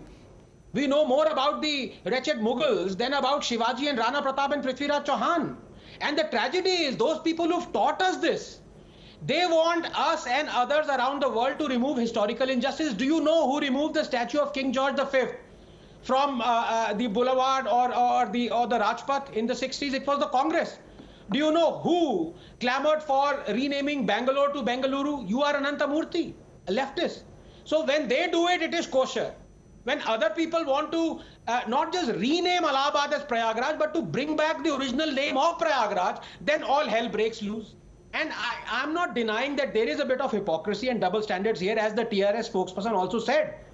Aurangzeb Road may have been renamed by the BJP, but Aurangzeb Lane remains. And BJP was in power in Maharashtra for 6 years. They did not rename Aurangabad. In fact, they left it to the Shiv Sena to do this on their last day. They haven't renamed Ahmedabad. So there is a hypocrisy, but we have to move away from that as a nation, because Madhav, the tragedy is just 30 seconds. This is a country where people, especially from Hyderabad, I don't want to name them now, not rename, but name them. This is a country where people still go and pray at the grave of the monster Aurangzeb, who beheaded Guru Tegh Bahadur, decapitated Sambhaji Maharaj, demolished Kashi Vishwanath, murdered 4.9 million Hindus. This is a country where Guru Arjan Dev was forced to sit on a hot plate and literally cooked alive by the Mughal Emperor Jahangir. And what do? We immortalize Jahangir in our films as that affable, feather-toying, romantic Salim. This is a country where that celebrated historian Ram Guha didn't want Delhi roads to be renamed after Chhatrapati Shivaji, the man who birthed an empire stretching from Peshawar to Plassey, because in Guha's words, and I quote, Chhatrapati Shivaji was a, quote, little-known regional figure and a feudal lord who endorsed caste hierarchies, unquote. This is our tragedy. We have to correct it. I don't care about TRS or BJP hypocrisy of Shiv Sena. Okay. We as a country need to learn, Madhav. Okay. I think those are some very well argued points. Let me get in Suman C. Raman on that. Suman C. Raman, I think Dr. Anand Ranganathan has been fairly succinct. He says for a long time there's been this tendency to underplay a certain aspect of our culture and our heritage. And if it's coming out in the open and if a historical wrong is being set right, what's wrong with that? Because even a TRS spokesperson does not say that Bhagyanagar was never the name, or it's not a name that is in use at all in Hyderabad either. Your response, Dr. Raman. Madhav, first of all, let us acknowledge that history is always written by the winning side. So right now, the winning side is the BJP, and therefore they feel that they can, try to erase what they see as the wrongs of history. Now, I'll give you a little bit of this, an example of the hypocrisy involved here. Now, one is all the renamings that are happening are related only to cities which have Muslim or Urdu associated names which are being replaced, and therefore it's not being done beyond that. So that is one of the issues that comes up. Second, as far as Ahmedabad, BJP has been in power in Gujarat since I was in school. And Ahmedabad, Vijay Rupani, the former chief minister, is on record saying that it is going to be renamed as Karnavati. And you know what they did? The same government sent a letter to UNESCO saying officially Ahmedabad was founded by Ahmad Shah in 1411. So this is the kind of hypocrisy that is done. And this name changing is purely political, and it is done for votes. And look, how many cities in Gujarat, the classic example keeps coming back to Ahmedabad. But have others not done it, sir? But that's exactly the point that Anand Ranganathan is making. He said when others do it, if Mr. Ananthamurthy says Bangalore should become Bengaluru, then he's fine in doing that. Between Bangalore and Bengaluru, there is no association which is sought to be erased except an anglicization. What about Bombay and Mumbai? Term. What about Bombay and Mumbai? Mumbai is pretty much the same. There is no reference to Mumbai Devi there? Mumbai to Bombay is merely removal of an anglicization in the word. That's about it. It's not really a radical renaming, which is not the same. Anand Ranganathan, is that the case? It's a removal of anglicization only. There's a difference over here. 1 minute. Yeah, you made the point of anglicization. Let Anand Ranganathan respond to that.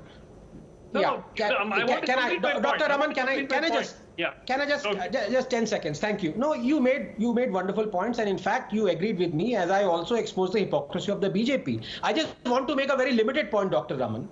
When you're talking about the names that are being changed, that are exclusively to do with Muslim cities or to do with Muslims, can I please ask you a very simple question? Aurangzeb Road has been renamed to what now? What is the name of that road now? Can you tell me?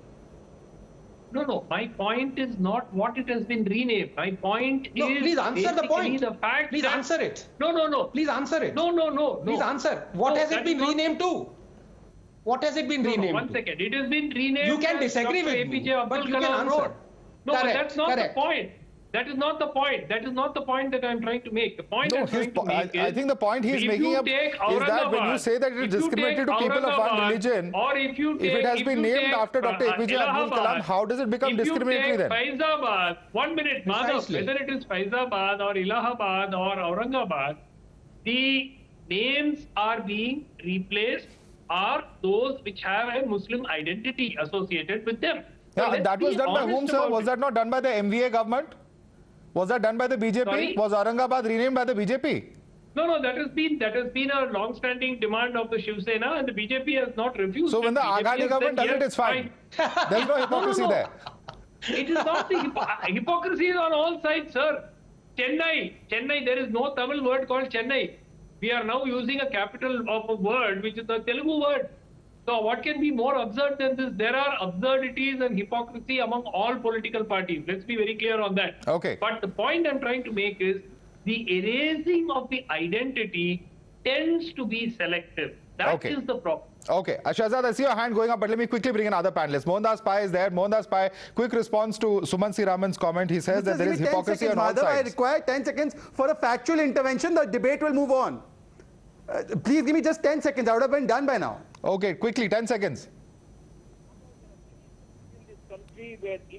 In addition to what Anand Ranganathan said and stumped Mr. Suman Siraman, the fact of the matter is that Ross Island was renamed after Subhash Chandra Bose, Neil Island was renamed after Shahid Dweep, and Havelock was renamed as Swaraj Deep.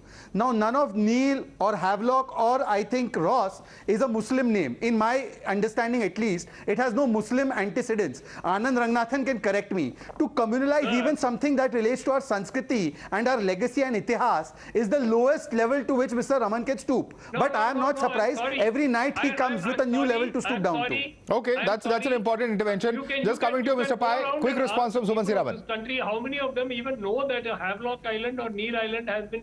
First of all, ask them where is Havelock Island. Hardly a small proportion of the population will be able to tell you that. And equating that with the renaming of Prayagraj, how condescending are you? Or how condescending are you? Aurangabad is absurd. I mean, how can you even equate the two? This man is insulting an entire section of country. So they will not know where Havelock Island is, but they will definitely know where Aurangzeb Road is, according to you. That is your definition of what people will know. I'm talking about the cities. I'm talking about Aurangabad, or I'm talking about no, Ahmedabad. Sir. We just discussed Aurangzeb Road. We just discussed Aurangzeb Road. Anyway, let me bring in Mohandas Pai. Mohandas Pai and Meeta Chakrabarti have been waiting. I want to bring them in the debate. Mohandas Pai. Throughout our history, in the Mughal period and the Islamic period, many of our cities which had names going back centuries have been renamed by the conquerors deliberately to put a sword in the heart of the local population. Now, it is a sign of a subjugation, it is a sign of a slavery. Should we change it now to go back to the original name so that people know where they come from, what the city name is? All cities have an old name. The names are there. Let the names come back. Do you want a name after Bakhtiyar who destroyed Nalanda? I mean, he was the most brutal of conquerors, destroyed one of the greatest universities of the world. Do you want a place named after him, the railway station named after him to go to Nalanda? How can it be more ridiculous? We're not a slave country. We are a very proud old civilization. We have old names for a city. Let us give it back to them so the identity is restored.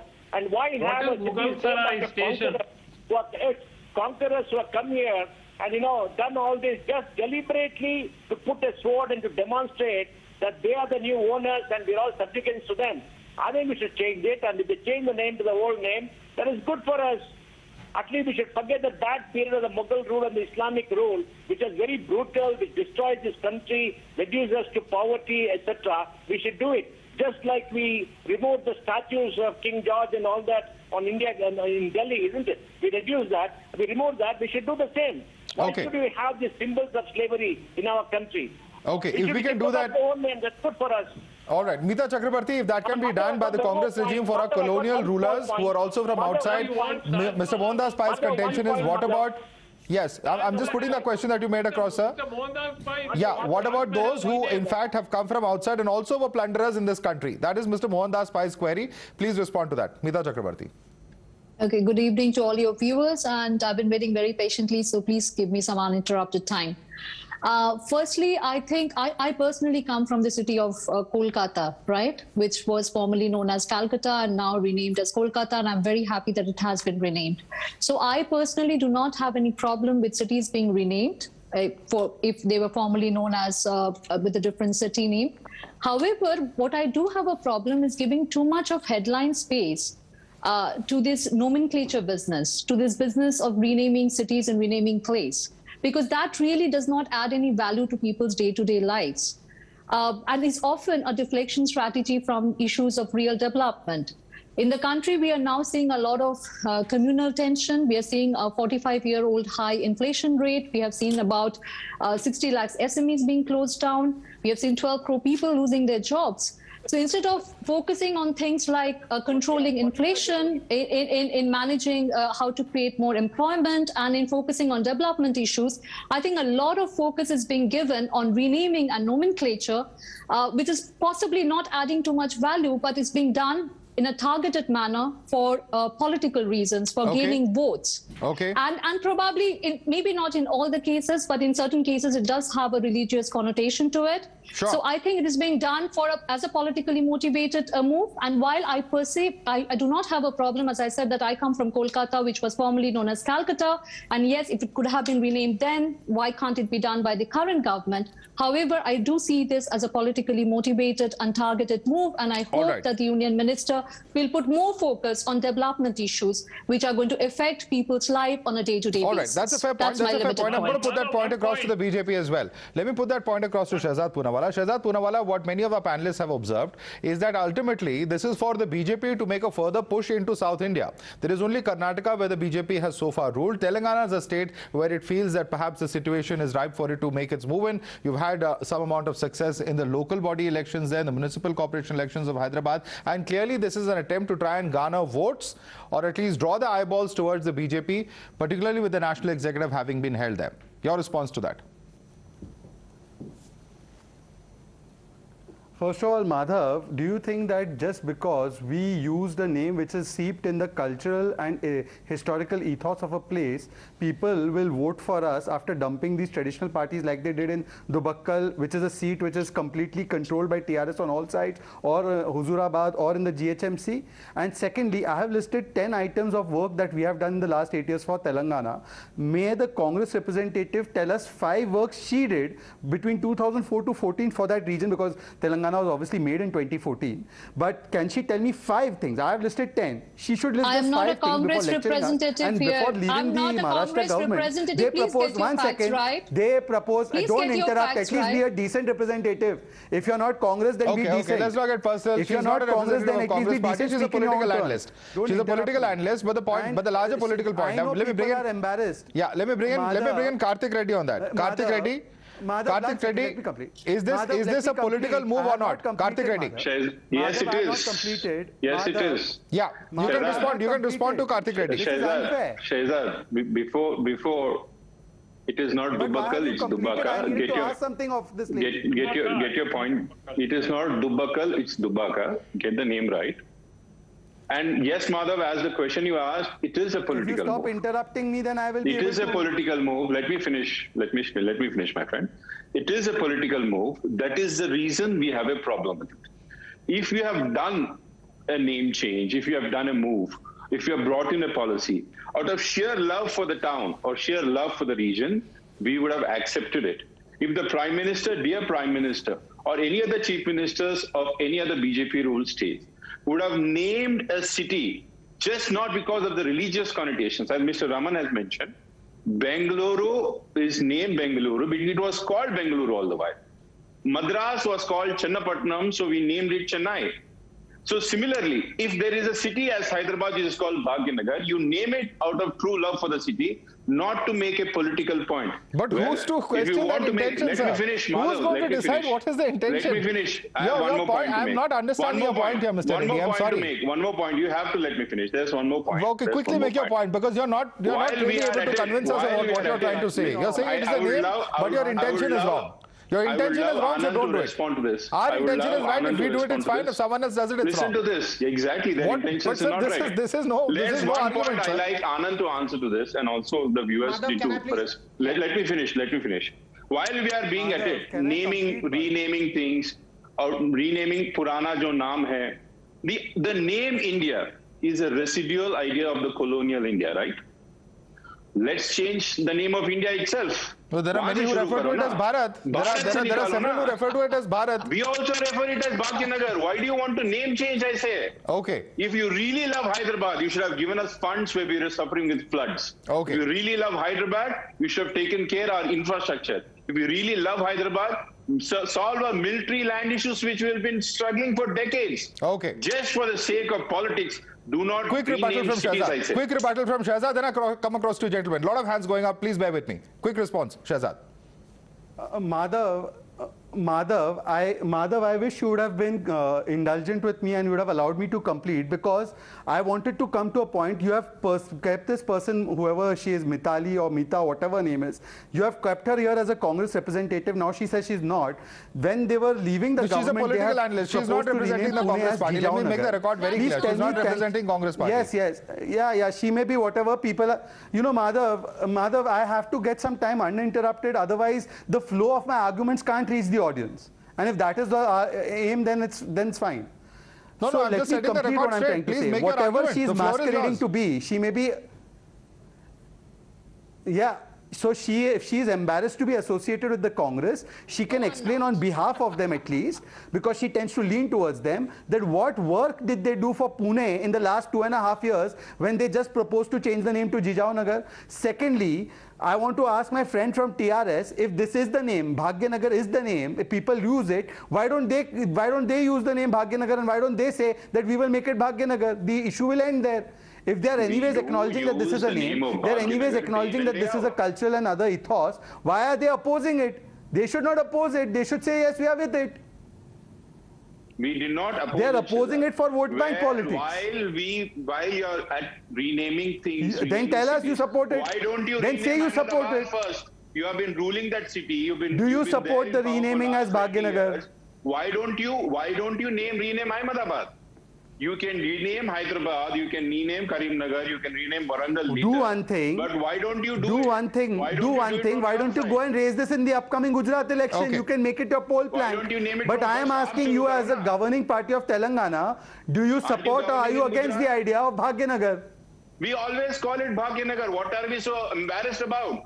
I have mentioned it in the behest of our. So then why do you have a problem if it will be named as that? We have been proud to call it Bhagyanagar. It is part of what we are. Okay. I think we've gone around the circle several times, Mr. Reddy. Mr. Reddy, now these arguments. All right. Let me come in here. Several others also on the panel. Dr. Anand Ranganathan, do these arguments of Mr. Reddy make sense to you? Because he says we agree with it.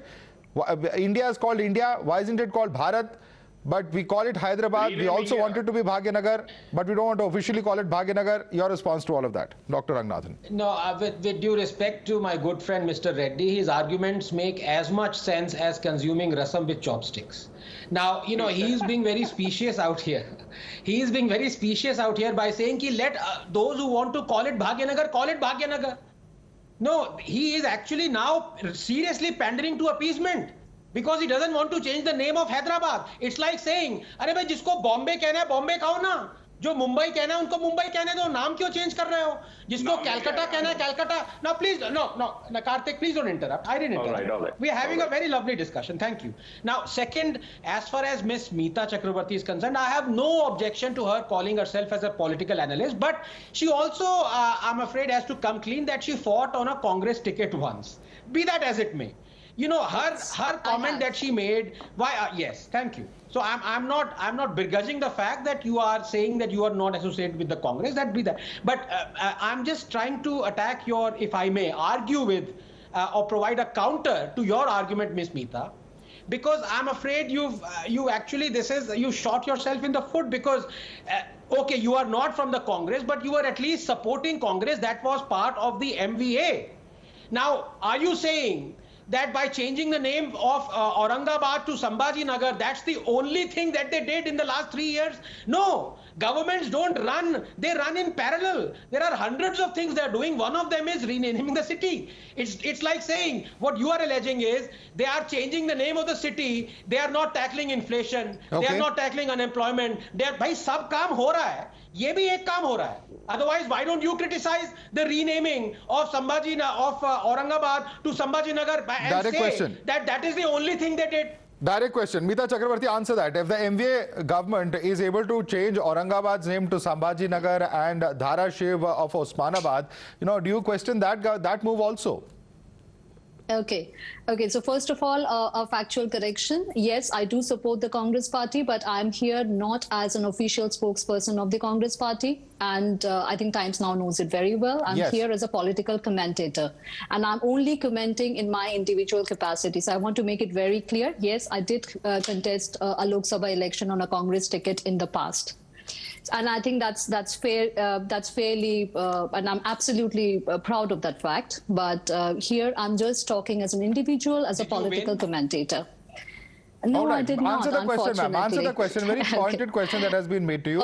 Do you support the move of the NDA government in terms of name change of Osmanabad and of Aurangabad? Again, I'm not a spokesperson of the MBA government. What I'm trying to say is that is it right or wrong? A simple question. As a personal, in your personal view, is it correct or is it not?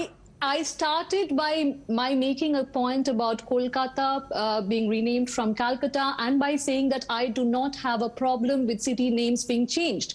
That so you don't have a problem if it happens in Maharashtra, right? Anywhere in India.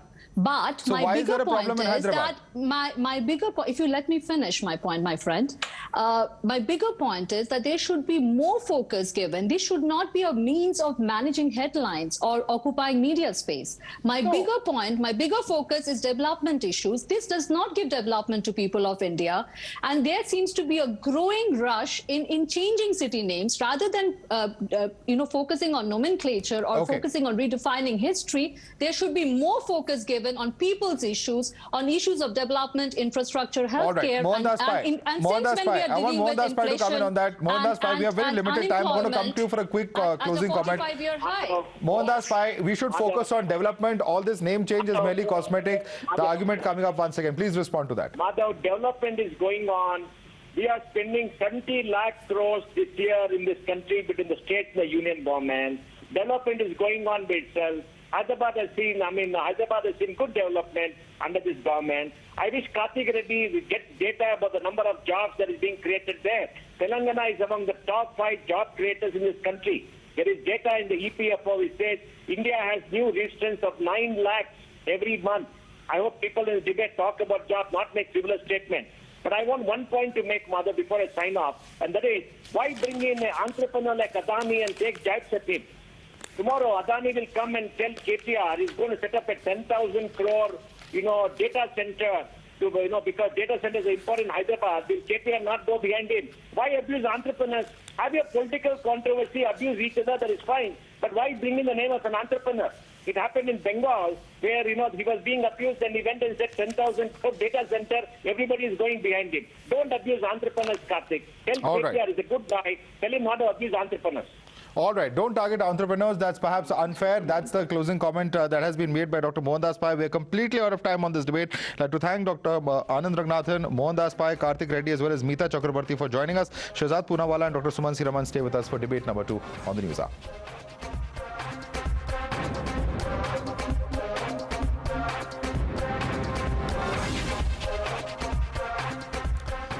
Now, social media is a new battlefield in today's world. One post can trigger a domino effect for the worst, and similarly, a single post can make someone an overnight sensation. But today's debate is not about who got famous and who didn't. It's about how Twitter is suing Government of India over its takedown orders. First, the social media giant objected to the Indian government's policies and Prime Minister Narendra Modi. Then it failed to comply with Government of India's takedown orders and now is suing the Government of India for alleged abuse of power. Let's tell you how it all started. Now, the Modi government had asked Twitter to take down misleading content related to farmers' protest and farm laws. This after a new IT Act was brought in to keep a check on insightful, hateful and fake news propaganda. Social media एक बहुत ही powerful medium है, हमारी life में आज बहुत बड़ा प्रभाव है। इसकी अकाउंटेबिलिटी कैसे हो, ये क्वेश्चन दुनिया में सब जगह अभी एक बहुत ही वैलिड क्वेश्चन बन चुका है। सोशल मीडिया को अकाउंटेबल करना ज़रूरी है। कैसे अकाउंटेबल करें? सबसे पहले सेल्फ रेगुलेशन, किस तरह से खुद ही कुछ ऐसे कंटेंट जिन कंटेंट से सोसाइटी में एक हार्मफुल इम्पैक्ट आता है उसको खुद ही दूर करें। फिर इंडस्ट्री रेगुलेशन, फिर गवर्नमेंट रेगुलेशन। तो हर तरह का एक ऐसा इकोसिस्टम, ऐसा थॉट प्रोसेस अभी बन रहा है दुनिया में सब जगह और देश में भी अपने यहाँ भी कि social media should be accountable. Now, when the farmers' protest was being held at the Delhi borders, the BJP MP Tejaswi Surya had written to the Prime Minister seeking effective regulation of content on social media. So the government issued notice to Twitter seeking removal of such posts which were deemed inflammatory. But heated arguments ensued between the Government of India and Twitter to take down the content. Multiple directives were issued to curb inflammatory tweets, but Twitter failed to comply with the government's directives. Inflammatory posts continue to swell the microblogging site, fueling fire during major agitations. After a year and a half of this friction, Twitter has now filed a suit in the Karnataka High Court challenging the centre's takedown orders. Is stopping or taking down inflammatory posts abuse of power, as Twitter claims? Now, this is the legitimate question that we are asking tonight. You're watching the News Hour at 9. Debate number 2 on Times Now. Super Prime Time.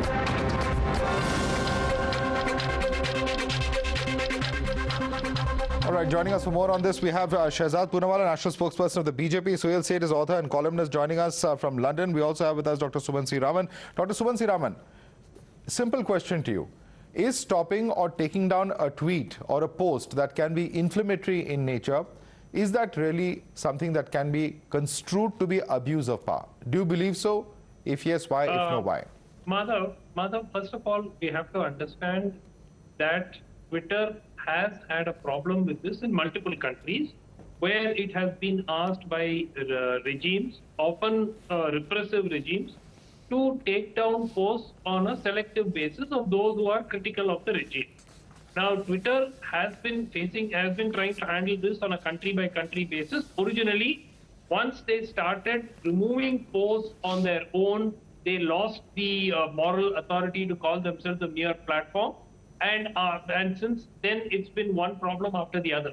Now, I was very surprised that they did not go to court against the IT rules of 2021. That itself was a big. And they dragged their feet about it, about appointing the grievance officer and so on. And finally, at some point, there was some kind of compliance which was sort of achieved. Now, in this particular case, I think they have a valid point in the sense that here is the government who is coming and saying that these are the posts or these are the handles which have to be, either suspended or the tweets removed and so on. And the decision of what is inflammatory and what is not often tends to be quite selective. And we've seen many such cases in the past as well. So where there is a selective, approach to the problem, I think Twitter is justified in seeking a legal remedy. That's all they've done. They've gone to court. It's a selective approach. Your charge is that it's a selective approach, a potentially selective approach. And let me bring in Suhail Seth on that. Suhail Seth, what if what the government is asking for is only selective in nature or is being done with some kind of quote-unquote political intent? I think that appears to be the sum and substance of Sumansi Raman's argument. So Twitter is justified in going to court, he says. Your response? So I have a lot of respect for Suman, but let me counter the logic. Number one, no one has invited Twitter to India, so they can't determine what they will do within the constitutional framework of our country. B, every government, whether it is repressive or benign, has the right to control any media that might inflame passions, that might incite people to riot, or create religious or political, not political, but more religious or societal disharmony. Number three, Twitter, if you realize, was the only offending social media platform because our politicians also first made Twitter feel as if they were the sole guardians of morality and freedom of expression and speech. Number four, absolutely, Twitter has every right to go to court. But that doesn't mean every court must listen to Twitter because there's some extra constitutional authority across the world. Sumant is absolutely wrong when he says it's only repressive regimes. When these guys on Twitter tried to create a scare outside around Omicron, the latest version, on May 21, Singapore slammed them. Now you'll call Singapore repressive. That way there are no non-repressive regimes. I have a very simple view. There is a constitution, there is a law, the law is laid out. You don't like the law, don't come here. If you like the law and you want to counter the law, obviously go to court. I have no issues about Twitter going to court. It is the right of every organization, individual, association, NGO, non-NGO to go to court if they feel that the laws are against their fundamental area of operation. Right. But to say that Twitter must be allowed a free run is equally preposterous. All right. I don't believe that any organization must be allowed a free run. It must work within the tenets of Indian laws. Well, absolutely. Business must be carried out as per the law of the land. One second, Mr. Raman. Let me bring in others as well. Sarah Shah Halim and Shehzad are also with us. Sarah Shah Halim, there's a simple point being made here by Suhail Seth, because what he's really, in a sense, trying to say is that there is a law of the land. Organizations such as Twitter cannot claim to be holier than thou. They cannot. They will have to abide by whatever regulations and law has been put in place by the government, at least. Sarah Shah Halim. All right, I think we've lost that line there with Sarah Shah Halim. Quick response to Sumant. Sumant, I think we've lost that line with Sarah Shah Halim. Take that question, please.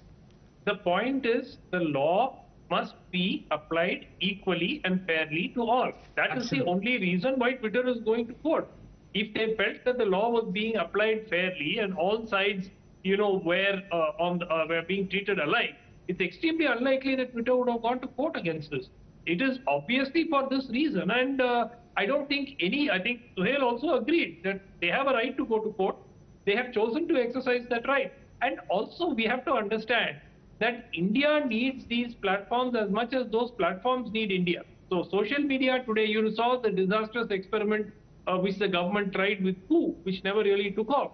So we are a society which has increasingly adopted social media for a variety of activities, and it's not just for news consumption, but a whole lot of other things as well, for entertainment and so on. Now, we need these global platforms as much as the global platforms need the Indian market. So let's not kid ourselves. We have to work on a biomedia. We have to ensure that there is a fair interpretation of the law. That is all that Twitter is asking, and they've chosen their legal. That interpretation is neither yours nor Twitter's. It belongs to the people who wear black robes and sit on benches and provide dispensation. And that is why they have gone there. Correct, which is fine. But don't make it out to seem, no, 1 minute. There is an issue here. The issue is we are making it out to seem that, oh my God, Twitter has dragged the country to court, as if we have created some marvelously grave injustice on Twitter. That is rubbish. Twitter has every right to go to court. Every individual has the right to go to court, and let's see what happens. Okay. It's not that Twitter must be treated with kid gloves. I know Shehzad is now dying to say something. Let me come in here. And in fact, there's a question for Shehzad. Shehzad, one of the points that is being made repeatedly by Sumansi Raman and those who are critical of the government as far as its handling of social media is concerned is that they repeatedly say that in April 2021, the centre had requested Twitter to take down 52 tweets that were critical of the handling of the pandemic crisis. So the question is that in a democratic country like India, there has to be space for criticism and dissent as well. And that is where Sumansi Raman comes in to say that it could be misused for political purposes. That potential misuse is still there as far as the current provisions are concerned, is what he's saying. Your response to that, Shehzad? Madhav, I hope I won't be interrupted when I make my entire statement on this. Thank you. Firstly, let's have a context. These intermediary guidelines or rules were not brainchild just of the current government. In fact, even people like Jairam Ramesh, when they headed a parliamentary panel, and other Congress leaders have demanded this, supported it, and they wanted stronger laws to regulate social media. Point number one. Point number two, social media companies are like intermediaries or platform, and they can enjoy the benefit of the protection from liability under section 79 of the IT Act if they perform themselves as an intermediary, as a platform, not as super editor. If they start becoming super editor like Times Now editor, then they have to follow rules that Times Now follows. It cannot be discrimination between Times Now, which has a greater responsibility and therefore gets the ability to behave like an editor, but you will be behaving like an editor, but you will not have the responsibility of Times Now channel. That can't continue. Thirdly, you follow rules in America, you follow rules in United States, Kingdom, you follow rules in Europe, but when it comes to India, you say, I will not follow the rules. Then sorry, other social media companies are following, you also have to follow this, and if you have a problem, you can go to court of law, but you cannot say that I have a special exception that I will not follow the rules of India, while I will go and follow the rules of the white man in United States or in United Kingdom. And finally, this is only about takedown notices that have been issued as per the IT. Please do not interrupt, sir. I have been introduced late into this debate. Have the patience. Don't behave like a troll. Lastly, it is Rahul, like for instance, Rahul Gandhi. Last time when his account was blocked, can I please complete, Madhav? Make your point. When Rahul Gandhi's account was blocked, Rahul Gandhi comes out and says that Twitter has glaring double standards. Sometimes they say it is the shining bastion of free speech. Sometimes they criticize Twitter for having double standards. The intermediary guidelines are there in place so that all people who are subject to, who are using social media or who can benefit or are affected by social media can have a recourse. Okay. What is the problem with the constitutional setup which all media. other people are following is also being asked to be followed for Twitter? How can there be different yardsticks? One second. Sarah Shah Halim has not spoken. Subhashi Raman, please let her come in now. Let her come in now. Please, she's the only lady on the panel. She hasn't yet spoken. Sarah Shah Halim, simple question. I think 2 points that have been made over here. One is that how can the opposition have two standards? One, either Twitter is claimed to be biased, pro-government, and when it suits the opposition, then it is said that it is in fact being misused by the government. Point number one. Point number two is that can Twitter come to India where there are social media regulations, where there are laws, and say that it will be holier than thou, that it will be above all of this? See, I'll make it very clear that Twitter is an international so-called perpetrated platform of free speech.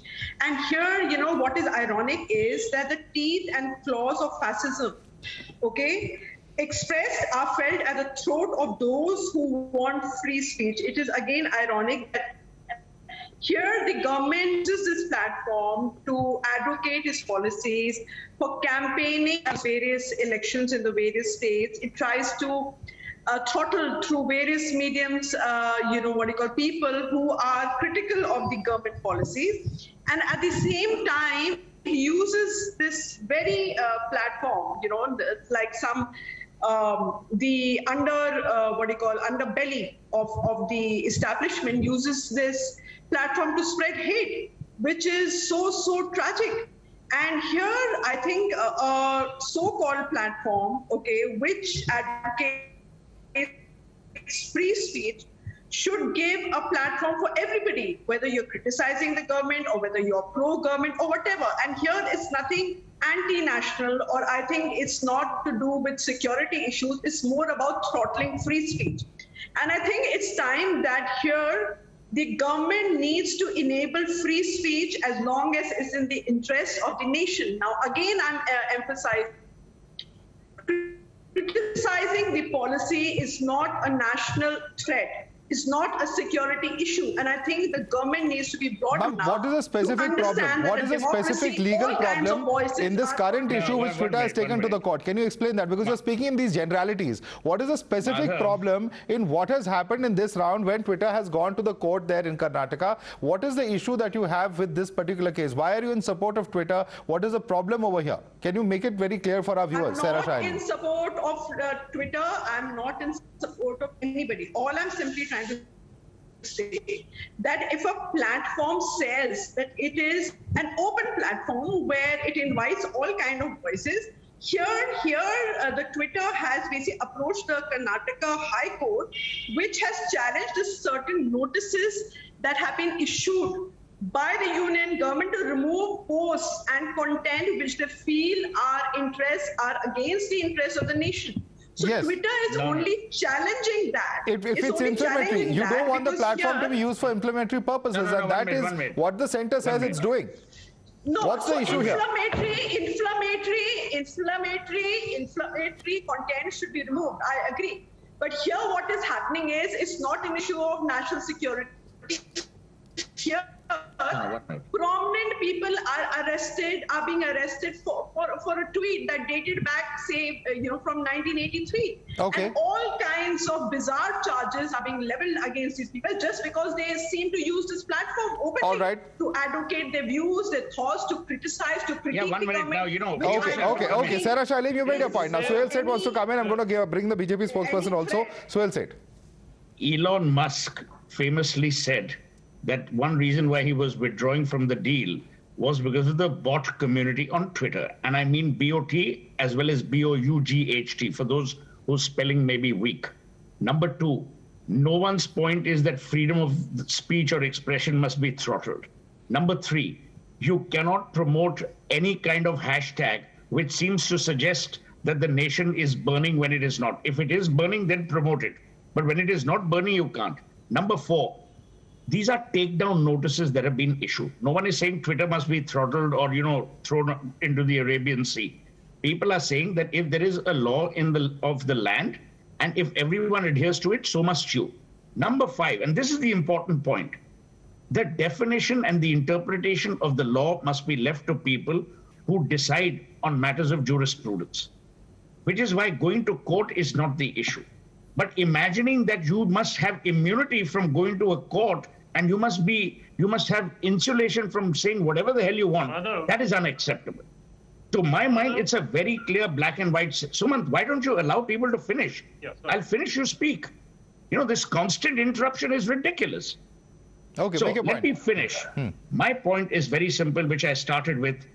Every platform, whether it is intermediary or interdependent, must follow the law of the land. Number 2, I have no issues with freedom of speech. I have issues with fake news, which result in incendiary activities such as arson, looting, riots. Right. That's my worry.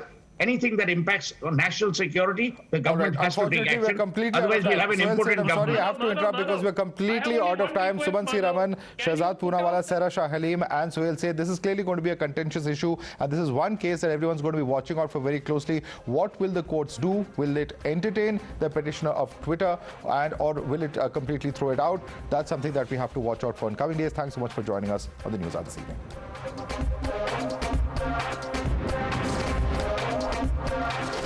The News Hour at 9 will be right back after the break.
at 9.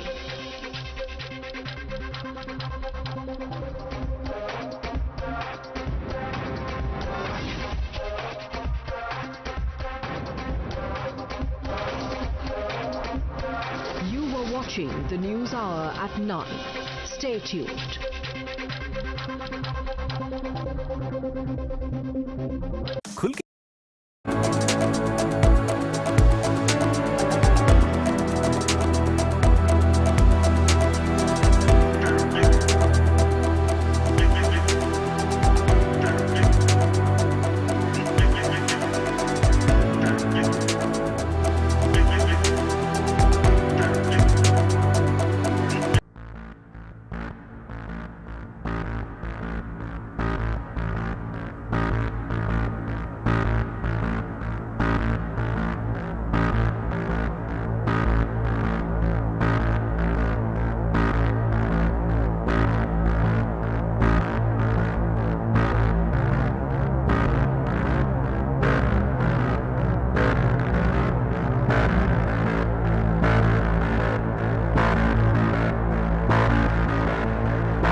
तरह ये बात बताई जाएगी जिससे वो दुनिया की हर धार्मिक परंपरा को सही मानने लगेंगे, सच्चा सत्य। हमारे यहाँ कहा गया ना भारत में, एकम सद विप्रा बहुधा वदन्ति, कहा कि ये मानने लगेंगे कि हर परंपरा सही है, सत्य है। और वो कहते हैं एक लाइन में कि ये सोच अपने आप में अन इस्लामिक है। देखिए, ये मुद्दे की लड़ाई है।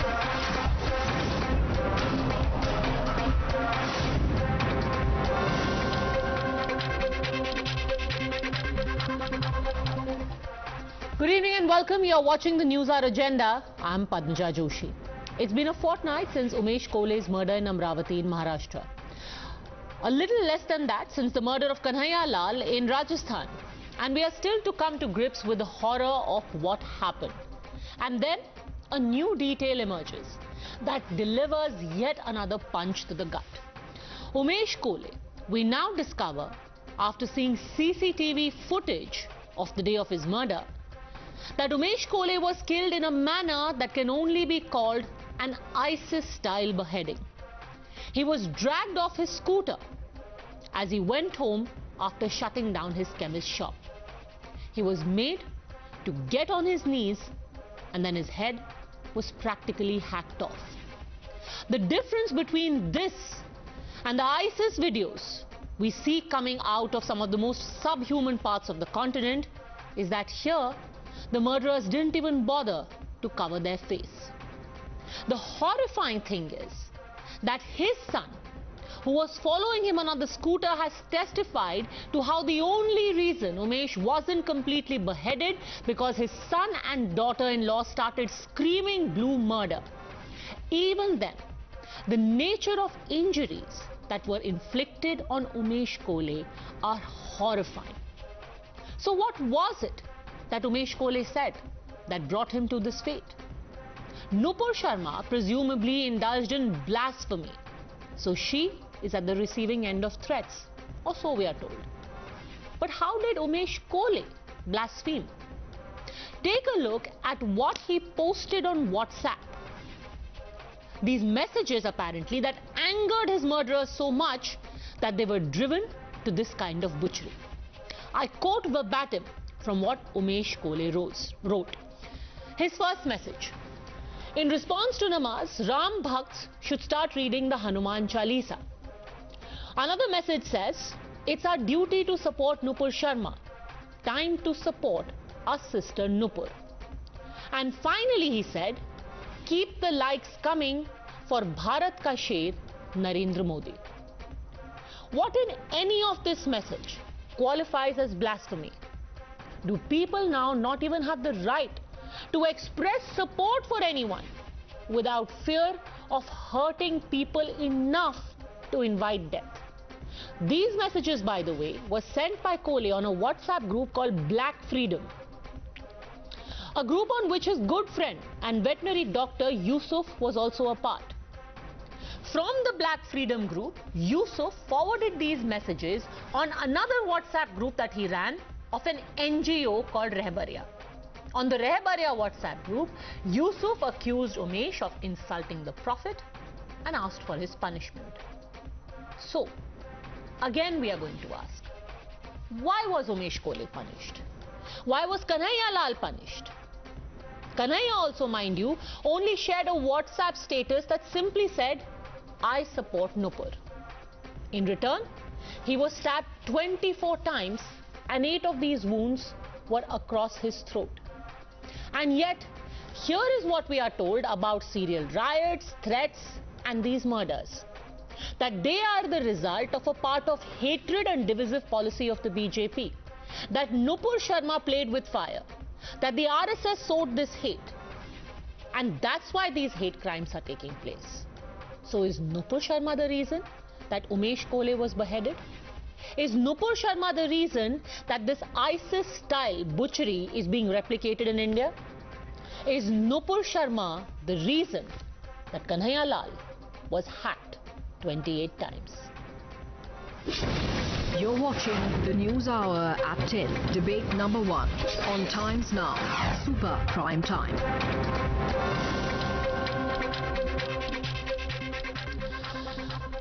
Sunny Dhiman, political analyst, advocate Talha Amir Rashadi, spokesperson of Rashtriya Ulema Council, Professor Manojit Mandal, political analyst, Tushar Gupta, senior editor at Swaraj, and Amber Zaidi, activist, are joining me. Amber, I want to start by asking you, when did this ISIS-style violence enter India? That a man is made to get on his knees and then he is beheaded.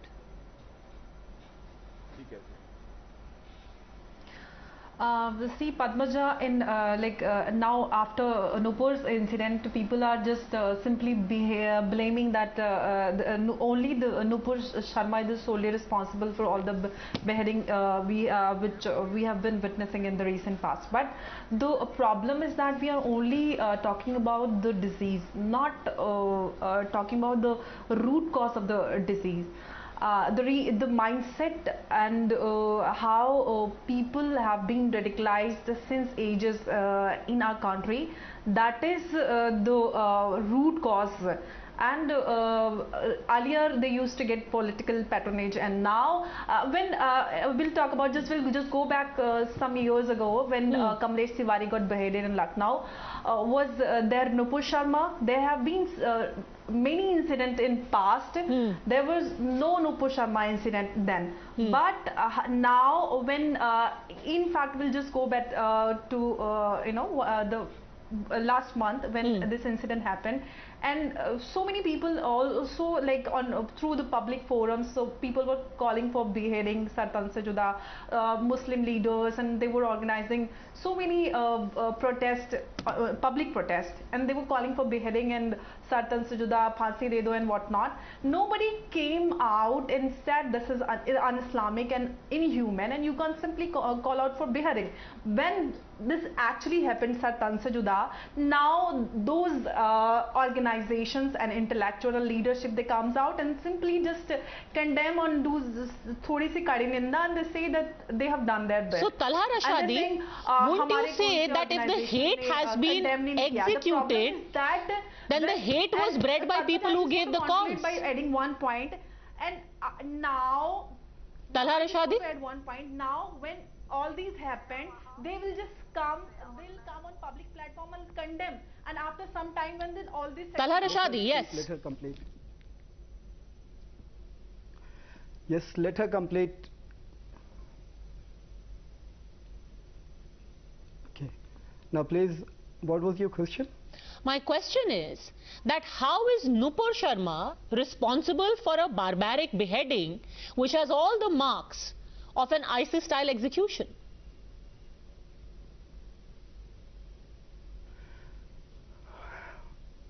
Padmaja, I think you must have gone through the observation of the Supreme Court a couple of days back. The Supreme Court clearly said that whatever is happening in the country, Nupur Sharma is solely responsible for that. Now, if I may ask you a question, the question that you have put across me should be put across the Supreme Court also. Sir, but you are not a spokesperson for Supreme Root Court. cause of all these happenings in the country is the Nupur Rashtriya Sharma. Ulema Council. I am asking you as a spokesperson of a Rashtriya Ulema Council, how do you think that Nupur Sharma is responsible for this kind of beheading? Nupur Sharma is the root cause of everything that is happening in this context in the country, and so she is responsible for that. How? But because if Talha Amir says so, you would say that Talha Amir is trying to justify the Umesh Kole is not barbaric Nupur acts Sharma. that have been carried forward by Umesh Kole is not Nupur Atari Sharma. brothers, and also that is the reason why I brought in the Supreme Court. The Supreme Court clearly Sir, do you have an individual opinion, or are you just going to piggyback on what the Supreme Court said? I'm asking you a simple question. I do have an individual opinion. First of all, Umesh Kole is not Nupur Sharma. Umesh Kole is beheaded in this fashion, and all that Umesh Kole wrote is कि नमाज के साथ-साथ अब हनुमान चालीसा पढ़ने की जरूरत है. उसमें उमेश कोले को क्यों behead किया गया है? Umesh Kole is not Nupur Sharma. Why is Umesh Kole murdered? The matter is still under investigation, for your kind information, and you know it better than me. But you just said that Nupur Sharma is responsible. If it is under investigation, then how do you know Nupur Sharma is responsible? I said, you asked me about these acts in the country. I said Nupur Sharma is solely responsible for everything. How do you know? Matter is under investigation in the country. How do you know? Is solely responsible. How do you know? Matter is under investigation. If our government had acted, what? But Umesh Kohli ने तो कुछ बोला ही नहीं ना. उमेश कोहली ने तो इतना बोला कि it is time to support our sister Nupur Sharma. You have this. Umesh Kohli ने तो सिर्फ इतना बोला. उमेश कोहली ने तो कुछ नफरती भी नहीं बोला. उसने तो ये बोला हमारी बहन नुपुर शर्मा का साथ देने का वक्त आ गया है. इसमें मर्डर करने का क्या बात है? आपके दिल में नुपुर शर्मा के लिए सहानुभूति है. मेरे दिल में उसके लिए सहानुभूति है जो कि आज डरा हुआ घर में बैठा है और जिसको बेहेडिंग की कॉल्स दी जा रही है. हाँ, सहानुभूति है. जिसको भी सर तन से जुदा की धमकियां मिल रही हैं, मेरे को उस बात की सहानुभूति बेशक है, क्योंकि किसी का भी सर तन से जुदा नहीं होना चाहिए सर. मेरी सहानुभूति जरूर है मेरी इस बात की. आप मुझे ये बताइए, उमेश कोहली को इस बात के लिए क्यों मर्डर किया गया कि उसने कहा मेरी बहन नुपुर शर्मा का सपोर्ट करना चाहिए? इस बात में सर तन से जुदा की क्या बात है? किसने बताया इस बात के लिए मर्डर किया गया? तो किस बात के लिए मर्डर किया गया? आपको किसने बताया इस बात के लिए मर्डर किया गया? मैं बताती हूँ. कैसे पता आपको? मैं बताती हूँ, क्योंकि 10 तारीख को उमेश कोहली की तरह 10 लोगों को अमरावती के अंदर फोन पे बताया गया कि आपने अपना व्हाट्सएप स्टेटस जो डाला है, हमें पता है आप कहां पर रहते हैं, ये तो सही है नहीं है ना? आपने हमारी नबी की शान में गुस्ताखी की है. उस आदमी ने क्या रखा था व्हाट्सएप पे? कहा था आई सपोर्ट नुपुर शर्मा. उसके लिए उसको बोला गया नबी की शान में गुस्ताखी है. अरे आई सपोर्ट नुपुर शर्मा में कहां से गुस्ताखी हो गई? कहा कि आपने हमारे नबी की शान में गुस्ताखी की है. If someone had called Umesh Kohli and said if आपने हमारे नबी की शान में गुस्ताखी की है, सर 10 और लोगों को ये कॉल गए हैं. 10 और लोगों को ये कॉल गए हैं जिन्होंने सिर्फ इतना लिखा है आई support Nupur Sharma. Illegal in it. Problem ये है कि अगर आप बात कर रहे हैं कि इस तरह की कॉल्स की वजह से, जब ये कॉल की जाती है कि जब मुल्ले काटे जाएंगे डैश डैश चिल्लाएंगे, मुल्लों का 2 स्थान शमशान या पाकिस्तान, तो इसकी वजह से जो हिंसा होती है, मॉब लिंचिंग हुई, पहलू खान के जो मारा गया मॉब लिंचिंग में एक रिलीजियस रीजन की वजह से मारा गया. तो वो सब जेल गए ना. Outreach at that time. जब everyone outreach, who did outreach? What is this fake what outreach? नारेबाजी करो. What is there to even compare? Yes, those people went to jail and they deserve to be in jail. Now tell me, Mr. Rashadi, that if according to you those cries led to the violence against Muslims, तो क्या sir तन से जुदा की calls की वजह से उमेश कोहली का मर्डर हुआ है? मिस्टर रशादी, क्या सर तन से जुदा जिन लोगों ने बोला उनकी वजह से उमेश कोहली का मर्डर हुआ? आप ये मान रहे हैं? I have told you the matter is still under investigation. How can I come to a conclusion? आपने तो जो बाकी इन्वेस्टिगेशन भी हो रहा है उसमें आपने बोल दिया कि वहां पर जो जय श्री राम के नारे लग रहे हैं उसकी वजह से अखलाक के ऊपर हमला हुआ. तो आपको ये नहीं पता कि जो लोग सर तन से जुदा कह रहे हैं उसकी वजह से उमेश कोहली का मर्डर हुआ? वीडियो पहलू खान को मैंने कोट किया. Yes let me respond. मैंने पहलू वो भी तो अंडर इन्वेस्टिगेशन है. आप ही की तरह एक न्यूज़ चैनल, वो भी तो अंडर इन्वेस्टिगेशन है. उसमें आपने कैसे पहचान लिया? उन्होंने कबूल किया, ऑन वीडियो कबूल किया कि हमने वो. अरे मैडम, इन्वेस्टिगेशन कंप्लीट हो गई, चार्जशीट लगी, उसमें ट्रायल. अरे सर, कन्हैया लाल में तो उन्होंने कबूल किया. कन्हैया लाल में आपने कबूलनामा नहीं सुना? बहस कर रही हैं. आपको पहलू खान का कबूलनामा याद है? आपको कन्हैया लाल में कबूलनामा नहीं सुनाई दिया? Let the law of the land take its course. उनको सख्त. अभी तो आप कबूलनामे की बात कर रहे थे. Tushar Gupta, you still haven't answered Talha Rashadi. You still haven't answered why was Umesh Kohli killed in an ISIS style beheading? के साथ जो हुआ, मेरी उनके परिवार के साथ सहानुभूति है. मैं उनके परिवार के साथ खड़ा हूं इस पूरे वक्त में. सहानुभूति तो सबको है. नेचुरली कोई नहीं कहेगा कि हाँ उनका मर्डर हो गया, बहुत अच्छा हुआ. ये सब चीजें तो आप बोल रहे हैं, पर आप ये नहीं जवाब दे रहे हैं कि why was he subjected to an ISIS style beheading? नहीं खड़े हैं, आप झूठ बोल रहे हैं. भले से नाम के मुसलमान हैं. तुषार गुप्ता, सख्त से सख्त सजा किया. नहीं, आप झूठ बोल रहे हैं रशीदी साहब. आप नहीं खड़े, ये आपकी हिपोक्रेसी बोल रही है. मुझे आप एक बात बताइए, आप कहते हैं let the law take its course. वहां कन्हैया लाल की बेहेडिंग होती है, तब वहां बात कहा जाती है लॉ की. आप कह रहे नुपुर शर्मा की वजह से उनकी बेहेडिंग हुई है, ये क्या बात हुई? आप कहते हैं एक जगह आप कहते हैं let the law take its course, दूसरी जगह आप नुपुर शर्मा पर ब्लेम डाल रहे कन्हैया लाल की बेहेडिंग का। हथियारों के खिलाफ खड़ा है। हमारे जितने सोशियो पॉलिटिकल रिलीजियस लीडर्स हैं वो कन्हैया लाल की हत्या के खिलाफ उसके परिवार के साथ खड़े हैं। क्या आप ये कहेंगे कि नुपुर शर्मा की वजह से देश का माहौल है, हाँ या ना? रशीदी साहब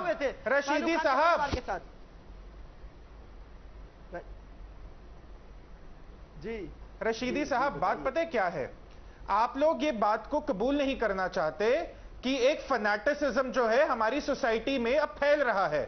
आप उस चीज को व्हाइट वॉश करना चाहते हैं। आप कहेंगे नुपुर शर्मा की गलती है, आप कहेंगे नरेंद्र मोदी की गलती है, आप कहेंगे 8 साल बीजेपी की सरकार थी उसकी गलती है। आप इस चीज को समझना नहीं चाहते। जो ये फैनेटिसिज्म है ये आपका ही उतना दुश्मन है जितना ये हमारा है, जितना ही पूरे समाज का है। इसमें आपका या मेरा, बीजेपी या कांग्रेस की कोई बात नहीं है। फैनेटिसिज्म मजहब देखकर, पार्टी देखकर अटैक नहीं करेगा। Padmaja, the other thing is there is a very subtle and a very calculated attempt to whitewash the crimes that are committed in Amravati and Udaipur, and these were people who did not make those remarks. Nahi Rashidi sahab, aap suniye, aap ek minute, aap suniye ek minute. Padmaja, you know what these people want today? The people who were beheaded were supporting Nupur Sharma. They were merely exercising the freedom of expression. If someone was offended by the remarks or their status updates or their social media posts, they could have very well approached the courts, the local police centers, but they did not do that. They are sending out a message that even if you stand supporting Nupur Sharma, we'll come for you. And today we continue to whitewash these atrocious crimes, these heinous crimes. Tomorrow the next targets would be media people holding Professor Manajit Mandal sending out a message. There are people who are saying TV anchors are the problem, TV debates are the problem. Professor Mandal, this is sending out a message. Nupur is to blame, Nupur is the target, anyone who supports her, they are to blame, they are the target, anyone who opens their mouth, they are the blame, they are the target. Professor Mandal, that is the message. No, I don't understand why the BJP is harboring someone like Nupur Sharma, who has been a habitual offender. Right? Sir, leave Nupur Sharma. Nupur Sharma is not even the conversation today. My question to you is about Umesh Kole and Kanhaiya Lal. Umesh Kole is not from the BJP. Umesh Kole not even said anything. Umesh Kole wasn't even on that debate. Umesh Kole just said, I support Nupur Sharma. Umesh Kole was killed. Oh, let me reply. Why? Who killed Kanhaiya Lal? Riyaz Atari, who is very close to BJP, Rajasthan BJP. Okay. Chalo, मान लिया. Is it right or wrong? Are the killers of Umesh also, according to you, members of the BJP? Sir, this is the worst obfuscation technique. Don't keep going back to it. Don't keep going back to it. You are not allowing me to make my... What about the video? Because this is a strange point to make. I am asking you about Umesh Kole. You have tried to pin Kanhaiya Lal's murder on the BJP. Fine. You file a case against the BJP. Let the whole bunch of them go to jail. Umesh Kole also killed by the BJP? Why? What? Let me... BJP, I tell you once again, Talib Hussain Shah, a terrorist. Sir, answer about Umesh Kole. Why don't you want to address the uncomfortable question where you do not have a convenient fall guy? Let the investigation come out now. You will understand. I tell you, why are you so worked up? I don't understand. I'm just speaking. Talib Hussain Shah, a Lashkari terrorist linked to it, Jammu and Kashmir BJP. Sir, Umesh Kole, can you not see the manner in which he was killed? The threats are there, the messages are there, but you are still running around behind some BJP straw man. You cannot see a confession which is on tape. You cannot see a murder that is on camera, but you want to create a straw man to obfuscate the main issue. Now people can understand. There is a big conspiracy on all these things. And the fact remains that BJP is... अरे phone काट गया. किसी ने phone नहीं काटा. आपका आवाज साफ आ रहा है. Harboring all these things. अरे मेरा फोन काट गया. मैं बोल सकता हूँ क्या? फोन काट गया फिर से. BJP is... Sir, you are loud and clear. किसी ने आपका फोन नहीं काटा. Separatists, terrorists, and we want fair judicial inquiry into all this. Tell me this, what does the BJP gain? What does the BJP gain by killing Kanhaiya? Since we are talking about this straw man, what does the BJP gain by killing Kanhaiya, having it filmed, circulating it? What does the BJP gain? And then giving it to the NIA because they are that stupid. They are saying, we will get our Karyakartas to murder Kanhaiya Lal, we will have them filmed. And then we will hand the case to the NIA, Professor Mandal. This has to be the stupidest conspiracy on the planet. I don't know whether she apologized or not, but she was trying to explain. Which they recorded in Tushar Gupta. No. आप ये बताइए, आपने Udaipur beheading के बाद का video देखा? आपने Udaipur beheading के बाद का वीडियो देखा? उन दो टेररिस्ट ने कैमरा पर जो अपना कन्फेशन रिकॉर्ड किया, आपने वो देखा? उन्होंने जो अपना मोटिवेशन साइड किया, आपने वो देखा? क्या आप उसके बारे में बात करना चाहते? आप नहीं करना चाहते? क्या आप उनका फैनेटिसिज्म एक्नॉलेज करना चाहते हैं? आप नहीं करना चाहते? क्या आप ये याद करना चाहते कि उन्होंने नरेंद्र मोदी का गला काटने की बात करी? आप नहीं करना चाहते? आप एक टूटी हुई बात कर रहे हैं कि उनका बीजेपी से कोई लिंक, आप ये नहीं समझ रहे कि उन्होंने अपना क्राइम मिस्टर मंडल है एक वीडियो बीजेपी के दो कार्यकर्ता आए, उसमें वो अपना मोटिवेशन साइट कर रहे हैं.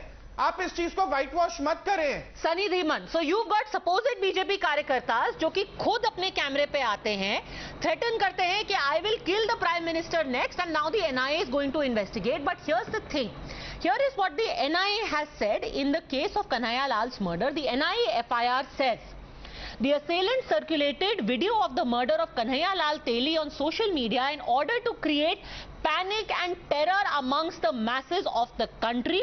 The video was circulated with assertion promoting enmity on religious grounds. So कौन किसको डरा रहा है और कौन किसको धमका रहा है? The FIR has turned on its head what you've been saying so far. Sunny Dhiman. Yeah, good evening, Padmaja. While we are talking about 295 again, India has just witnessed $25.6 billion trade deficit, which is highest ever. Let's not talk about it. Now talk about it. I think that Hindutva and Islamism, radical Islamism and Hindutva, they are bhai. दोनों साथ साथ चलते हैं, and what I think that we should maintain equidistance from all of them. नहीं. Both. नहीं. दोनों के साथ में बराबर दूरी. लेकिन हो क्या रहा है? अभी मैं आपने ये जो जबरदस्ती का कंपैरिजन किया है, name how many of these ISIS style beheadings have happened because people have mocked Shivling, people have mocked Kali, people have mocked Durga. How many of these ISIS style beheadings have happened? कुछ भी फालतू, कुछ भी sir, कुछ भी. मतलब वहाँ रो versus red America में होता है, हम यहाँ कहते हैं इंडिया में औरतों का सब कुछ खत्म कर दिया है. मतलब ये जबरदस्ती का सेल्फ फ्लैजेलेशन क्यों है सर? जबरदस्ती. ये भी सेम है, ये भी सेम है, नहीं सेम नहीं है. मेरा कल एक लाइव शो पर गर्दन काटने के बारे में एक महंत ने कहा है, तो क्या इसके लिए सारे हिंदू जिम्मेदार होना चाहिए? सर आई डोंट नो कि किसने कहा है, आप प्लीज उस पर एफआईआर कीजिए और मैं प्रे करूंगी कि वो आदमी जेल जाए. But at the risk of sounding really morbid, you are safe and may you remain safe and I dare I say you will always be safe. Can I speak for few seconds?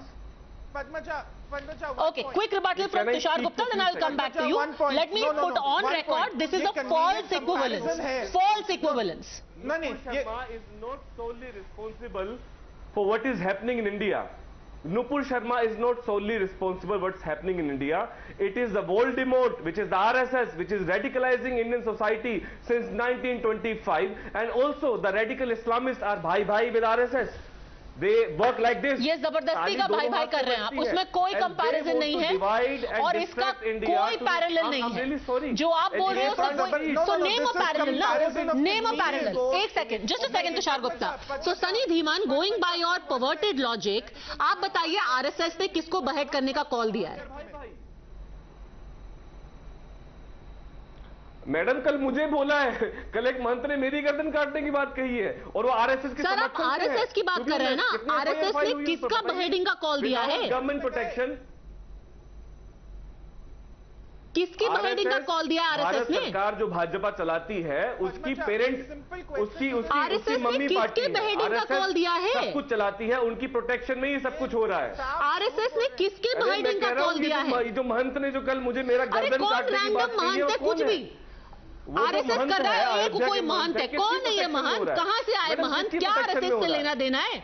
किसी को भी उठा लो, एक कोई आ जाएगा यति नरसिंहानंद, सारे Hindu militant हैं, कोई एक आदमी जंतर मंतर पे जाएगा, सारा हिंदू ऐसा है, सारा इंडिया ऐसा है।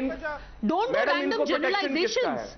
मैडम नहीं, मैं तो खुद हिंदू परिवार से हूं ना, मैं तो जनरलाइज नहीं करूंगा ना, मैं तो कह रहा हूं ये आरएसएस के लोग हैं, ये हिंदू नहीं है, ये आरएसएस है, संघी है। तुषार गुप्ता रिस्पॉन्ड।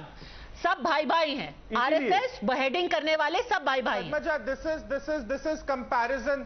नहीं, कोई भाई भाई नहीं है। मेरे को एक बात बताइए, इस देश में जब राम मंदिर जजमेंट नहीं आई थी, आए दिन अयोध्या पर टिप्पणी होती थी, राम मंदिर पर जोक्स बनते थे। शिवलिंग जब ज्ञानव्यापी स्ट्रक्चर में डिस्कवर हुआ, इतने भद्दे शब्द कहे गए शिवलिंग के लिए। कौन सा हिंदू सड़कों पर उतरा दंगे करने के लिए? कौन से हिंदू ने किसी को रेप या डेथ बताइए? सनी धीमन। और ये भी जो दूसरी साइड से थ्रेट्स है, ये फनाटिक्स हैं। मैं पूरी कम्युनिटी को लेबल नहीं करूंगा। This is a group of fanatics that need to be called out.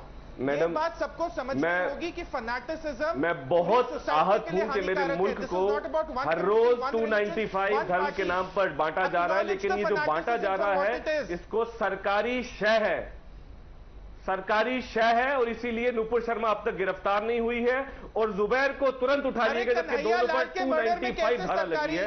एक की गिरफ्तारी नहीं हो रही और एक को हल्के से जोक पर उठा लिया गया, मोहम्मद जुबैर को, लेकिन नुपुर की गिरफ्तारी नहीं हो रही है क्योंकि सरकार की शय है। मैडम, इस मुल्क को मुझे बहुत दर्द हो रहा है कि मेरे हिंदुस्तान को बांटा जा रहा है। मैं यहाँ पर हिंदुओं की तरफ से नहीं बोल रहा हूँ, ना मुसलमानों की तरफ से, मैं हिंदुस्तानियों की तरफ से बोल रहा हूँ। और मेरे हिंदुस्तान को हर रोज बांटा जा रहा है। इसमें गरीबी, भुखमरी, बेरोजगारी पर चर्चा नहीं। उमेश गोले भी तो हिंदुस्तानी थे, और as a Hindustani Amber Zaidi he said I support Nupur Sharma. नहीं होगी। सिर्फ एक हिंदुस्तानी के तौर पर उमेश कोले को हक नहीं था कि वो आई सपोर्ट नुपुर शर्मा लिखे? आज एनआईए का एफआईआर कह रहा है कि लोगों में और एक समुदाय विशेष में डर पैदा करने के लिए ना सिर्फ कन्हैया लाल की हत्या की गई, पर उसके वीडियो को जानबूझ के सर्कुलेट किया गया। तो कौन डरा हुआ है और कौन लोगों को डराने की कोशिश कर रहा है? संघी भाई, संघी मुसंघी भाई। अंबर। पद्मजा, ये सनी धीमन एक्चुअली जिस पॉलिटिकल आइडियोलॉजी को सपोर्ट करते हैं, I very well understand where is coming from.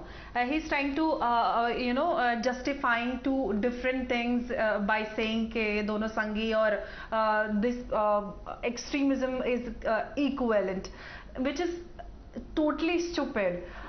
When we look at the entire world, we look at the global phenomena that they call for beheading, and we have blasphemy law in almost 52 Muslim countries, and now he's saying that it is the extremism that is happening after Nupur Sharma and after this Sangh is doing extremism, Hindutva and all. This is simply stupid. In fact, when in recent past, in different stories, we have seen जब हिंदू भगवान देवी देवताओं का अपमान होता है, MF Hussain ने एक अभद्र चित्रण किया। Okay, yes, go on.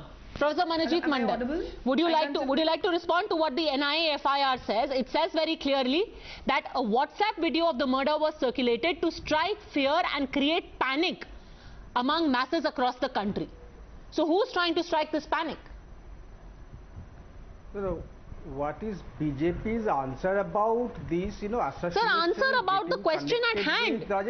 Do you want to answer the question at hand, sir? And yeah, I'll answer. अगर वीडियो सर्कुलेट किया गया है to strike panic in masses at large, can't gloss over. Who is creating this panic? The terrorist is linked to BJP. Who is the terrorist? Jammu and Kashmir. Who is the terrorist? वो terrorist BJP का है और कह रहा है मैं मोदी को मार दूंगा। ये कैसा बीजेपी का टेररिस्ट है जो मोदी को मारने वाला है? Probe into all this. अरे बोलने तो दो, बुलाए हो बोलने तो दो. There has to be a comprehensive probe. NIA can't do it. There has to be comprehensive probe, Who will do it? independent judicial probe into all the incidents. Acha. Amravati, Now state police can't do it, NIA also can't do it. Not NIA. NIA. What is NIA doing? BJP, there is a BJP link in this Kanhaiya Lal case. Has the NIA arrested the BJP people? Okay, so this is the latest. This is going to be the latest bogey where you are going to keep talking about. Tariq Ahmed Mir with BJP who contested. Sir, you keep talking about the BJP link, but you do not talk about the same NIA FIR जो कन्हैया के case में. It's saying very clearly that the video was circulated to strike fear in the hearts of people. Anyway, Talha Amir Rashadi, would you like to comment on the NIA FIR? It's absolutely crystal clear that the purpose of this murder was to strike fear and panic in the hearts of a community. Talha Amir Rashadi.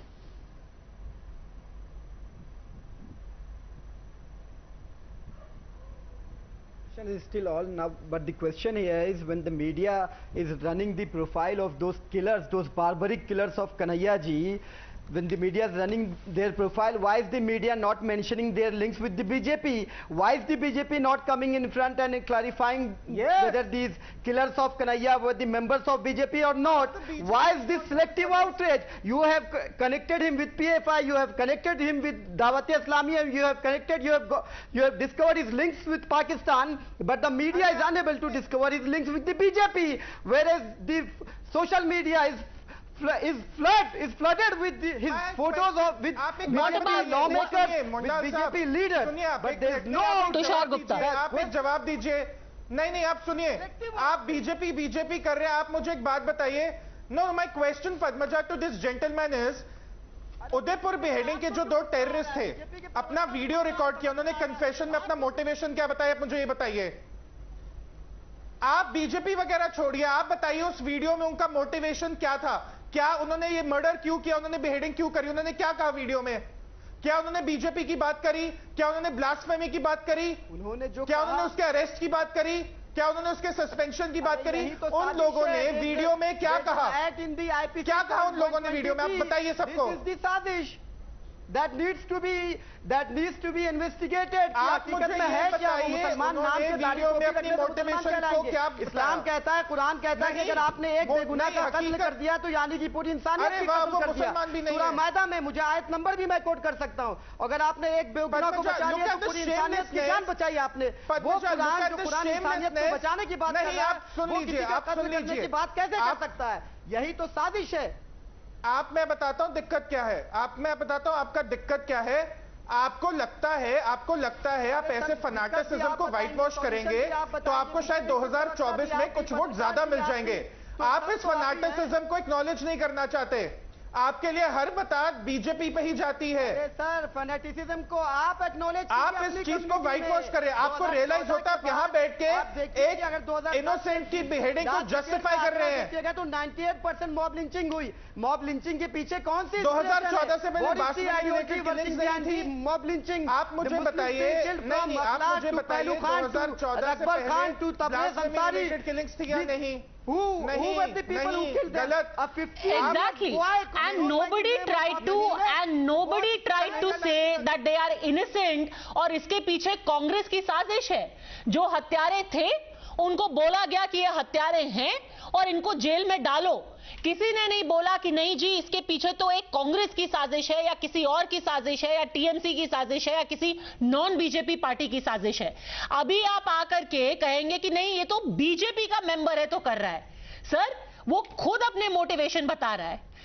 Amravati में एक आदमी को जिस तरीके से मारा गया है, all the signs of radicalism, the stamp of radicalism is right there, and yet you think people are either fools or that they are blind, that they cannot recognize what is happening, or maybe you just want to stay in that denial. Thanks very much. All gentlemen, Amber Zaidi for joining me.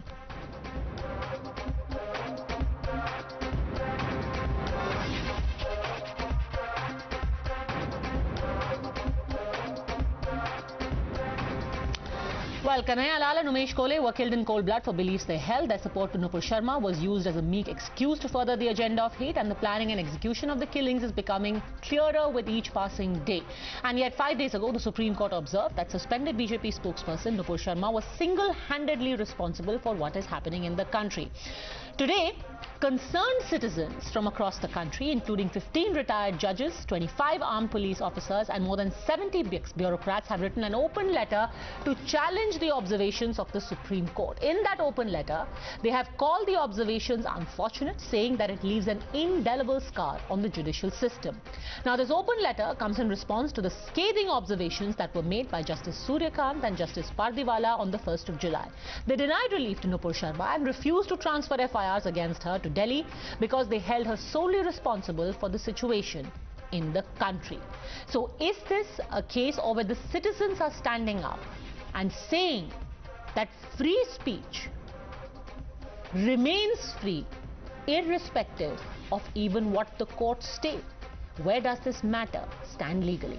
Joining us, Tushar Gupta continues to stay with us. Sunny Dhiman also stays with us. Tausifur Rahman, political analyst, and Professor Manojit Mandal stay with us. But I want to first go across to Major Generals Dhruv Katoch and Major General Sanjay Soy. General Soy, I first want to start with you. Why did you think it was important to be a part of this open letter?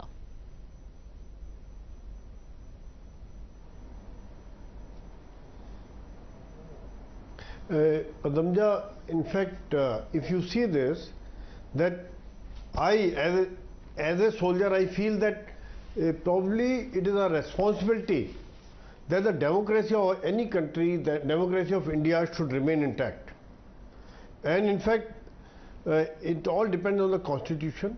The court, Supreme Court, is one of the institutions which is respected by all, which has to be, and whatever they say, whatever a statement is made by the Supreme Court, whatever decision is given by the Supreme Court, it has a meaning. It cannot be taken lightly.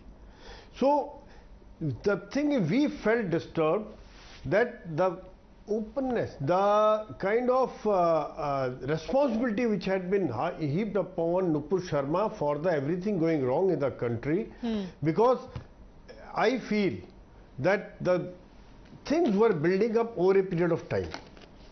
The radicalization of the Islamists, some elements were being pumped in, were being trained, were being sleeper cells were being activated, and I feel that this is not, single lady cannot cause, this kind of statement cannot cause so much of uproar across the country. There is something more to it. We need to search, we need to see the links behind it.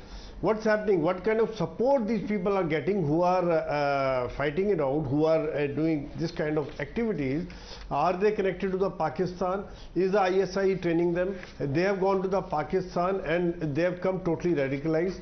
The militant organization, the terrorist organizations are supporting them. So this is a thing we need to take care of. We need to understand the bigger picture which is happening, that the Pakistan, some other countries, our neighbors, are trying to create a difference within the India, unrest within the India, spoil the image of the India. That's the bigger picture which is happening, and we as a from your channel, because I know that people who watch your channel, everybody is across India, have understand logic. We need to understand the logic. We need to understand that everybody, whether it is a Hindu or Muslim, they have to criticize the kind of violence which is taking place. And I must say that this is only very small percent of radical Muslims. Very small percentage.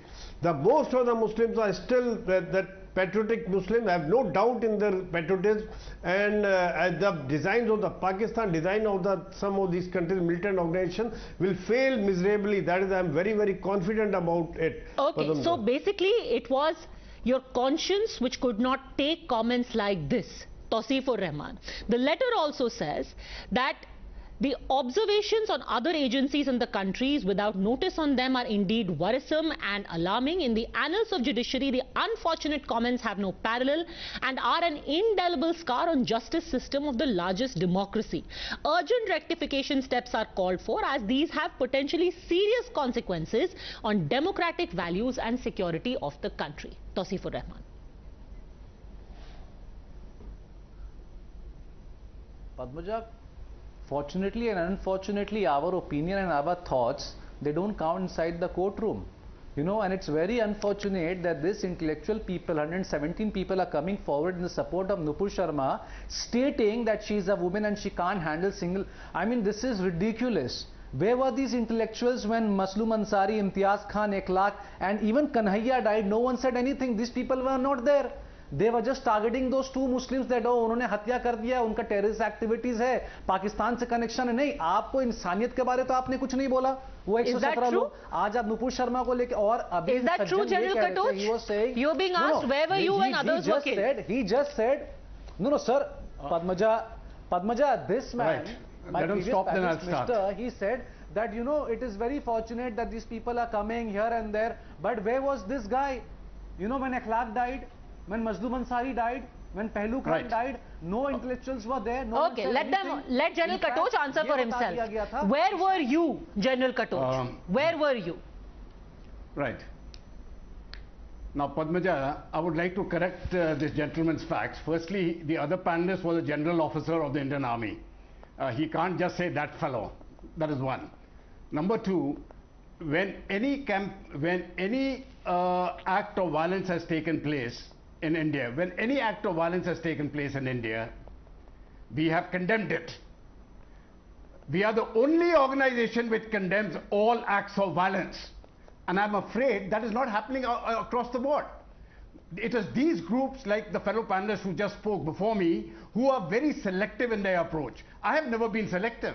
I have condemned every violence which has taken place in this country, including this one.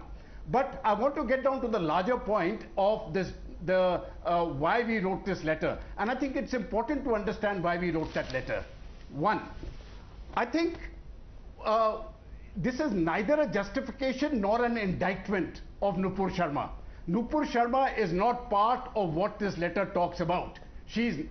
It is specifically on the statement made by two honorable judges of the Supreme Court.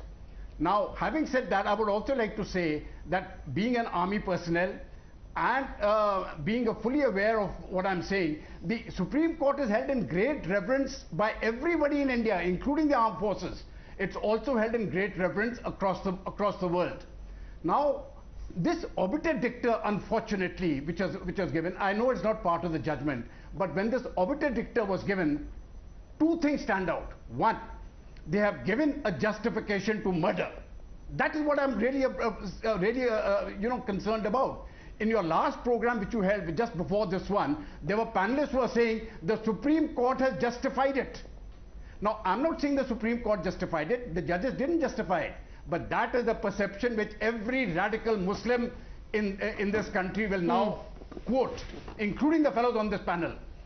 All radicalized Muslims will start quoting this, and I think that's very real respond to that. Because you have given wings to people to commit murder. Sir, will you count Nupur Sharma as a radical Hindu?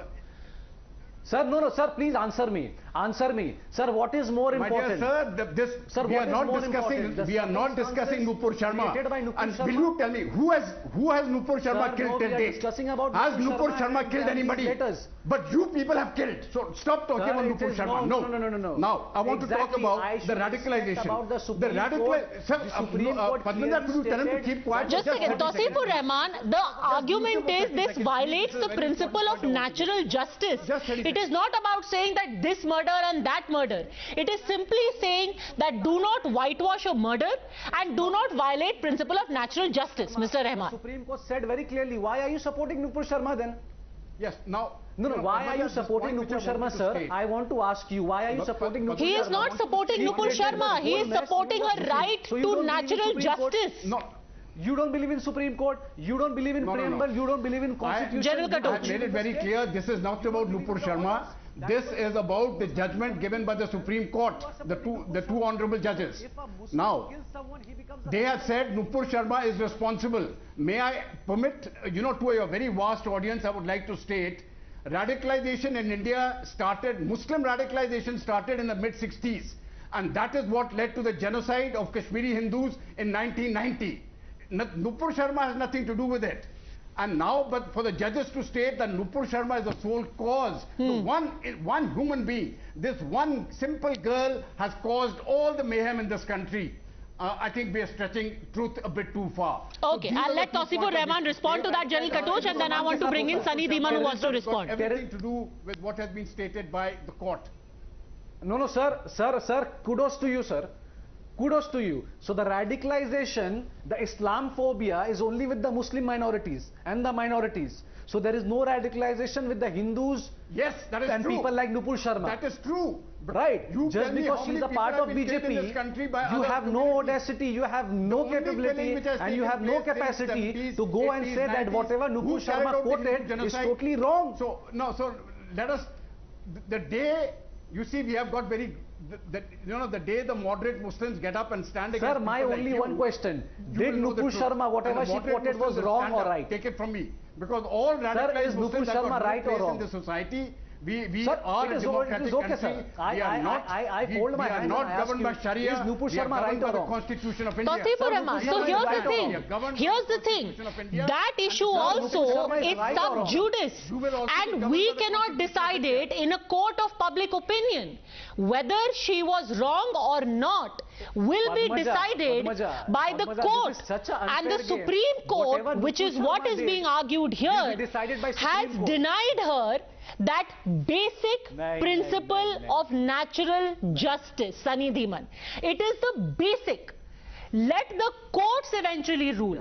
But one, to say that she is single-handedly responsible for setting the country afire, and second, that what she did led to the Udaipur beheading, is what has stirred the conscience of 117 Indian citizens who are saying, no, my lord.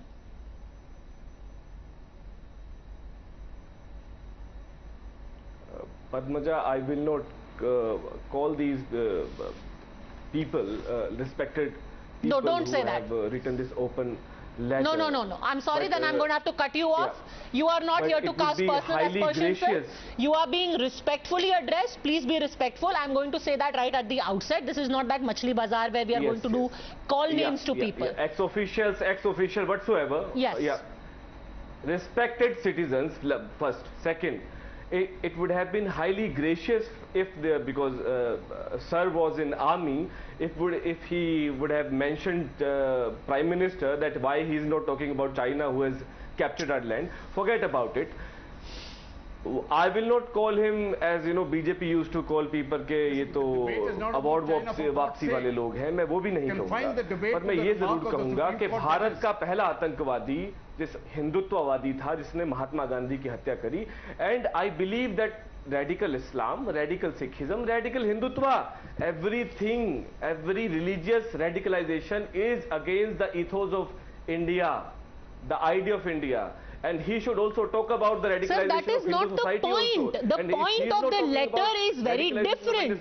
The point of the letter is specific to what the Supreme Court has observed, not ordered.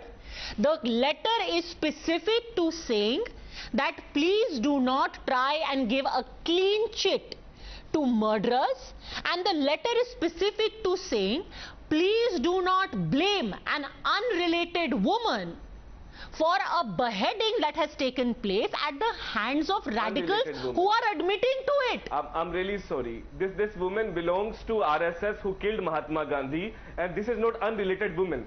She is not single-handedly responsible. She is not related to what happened in Udaipur. The organization which is protecting the people who beheaded have made it clear why they are beheading. They killed Mahatma Gandhi. She is not single-handedly responsible. She is not single-handedly responsible. It is the organization which is protecting her, people like her. That's it. What are you talking about? That is. And if the honorable, the honorable ex-official is not talking about the radical Hindutva organization, because the Supreme Court did not talk about it, bhai. Where are you taking this? I'm really Discussion किसी चीज पे हो रहा है, आप पता नहीं आप महात्मा गांधी पे कहां से पहुंच गए? The people have limited themselves to commenting on what the Supreme Court observed. अकेली जिम्मेदार नहीं है. Okay, Tushar Gupta, please respond. Then I want to go back to General Soy. Padmaja, can I? Yes, Tushar Gupta. You know, Padmaja, these चुप रहिए एक minute, सुनिए. These shameless apologists will use every opportunity to whitewash what happened in Amravati and Udaipur.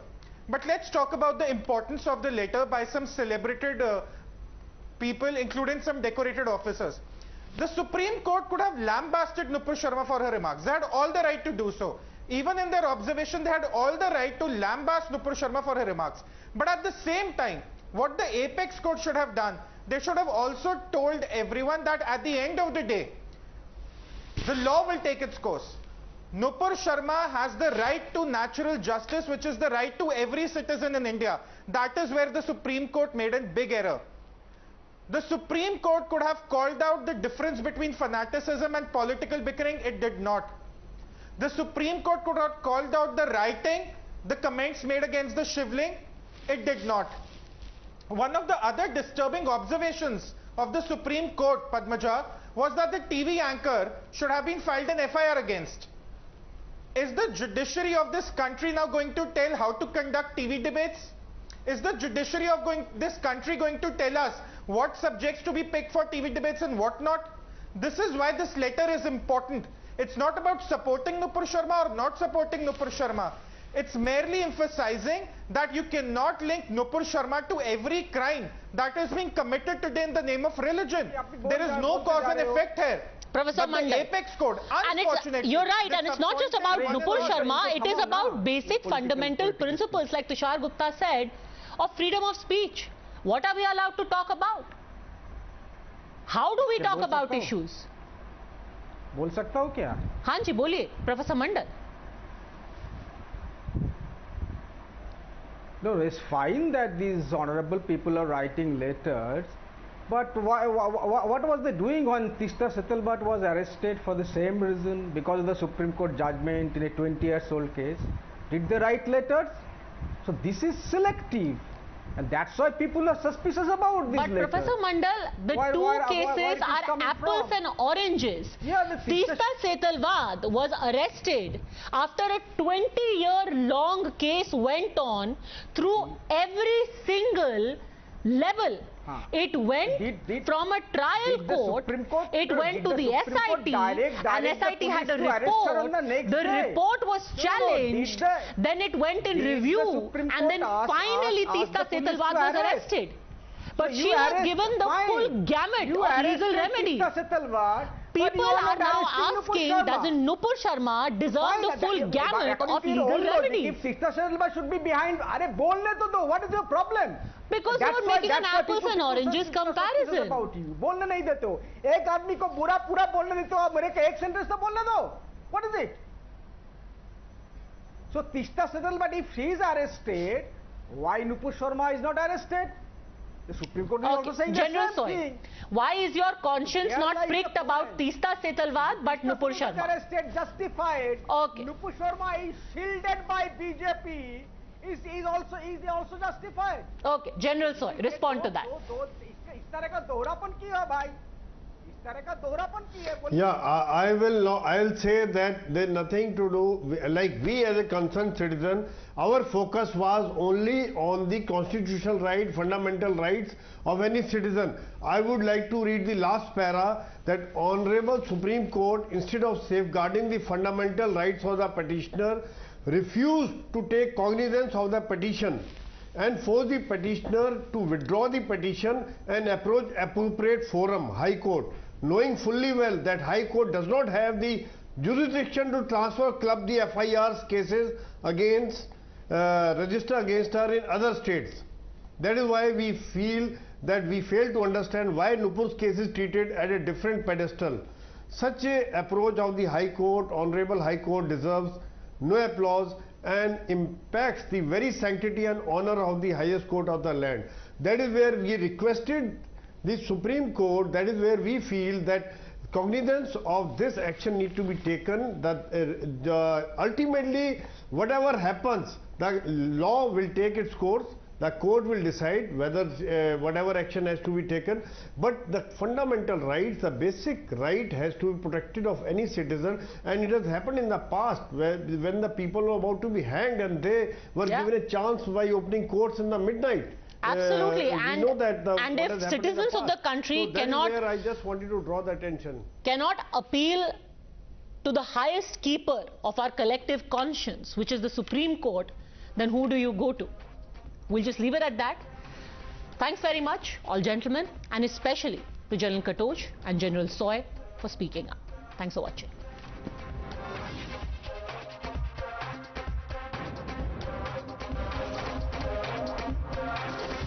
The News Hour at 10 will be right back after the break.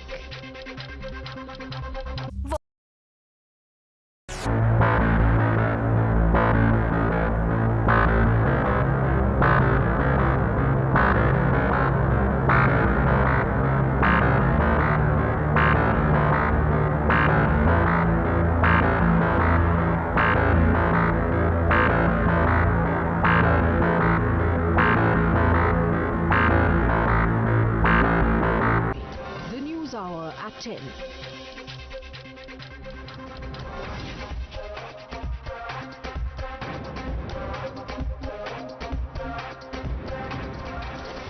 The News Hour at 10 will be right back after the break.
In the Kanpur violence case, he's one of the main financiers of prime accused Zafar Hayat Hashmi.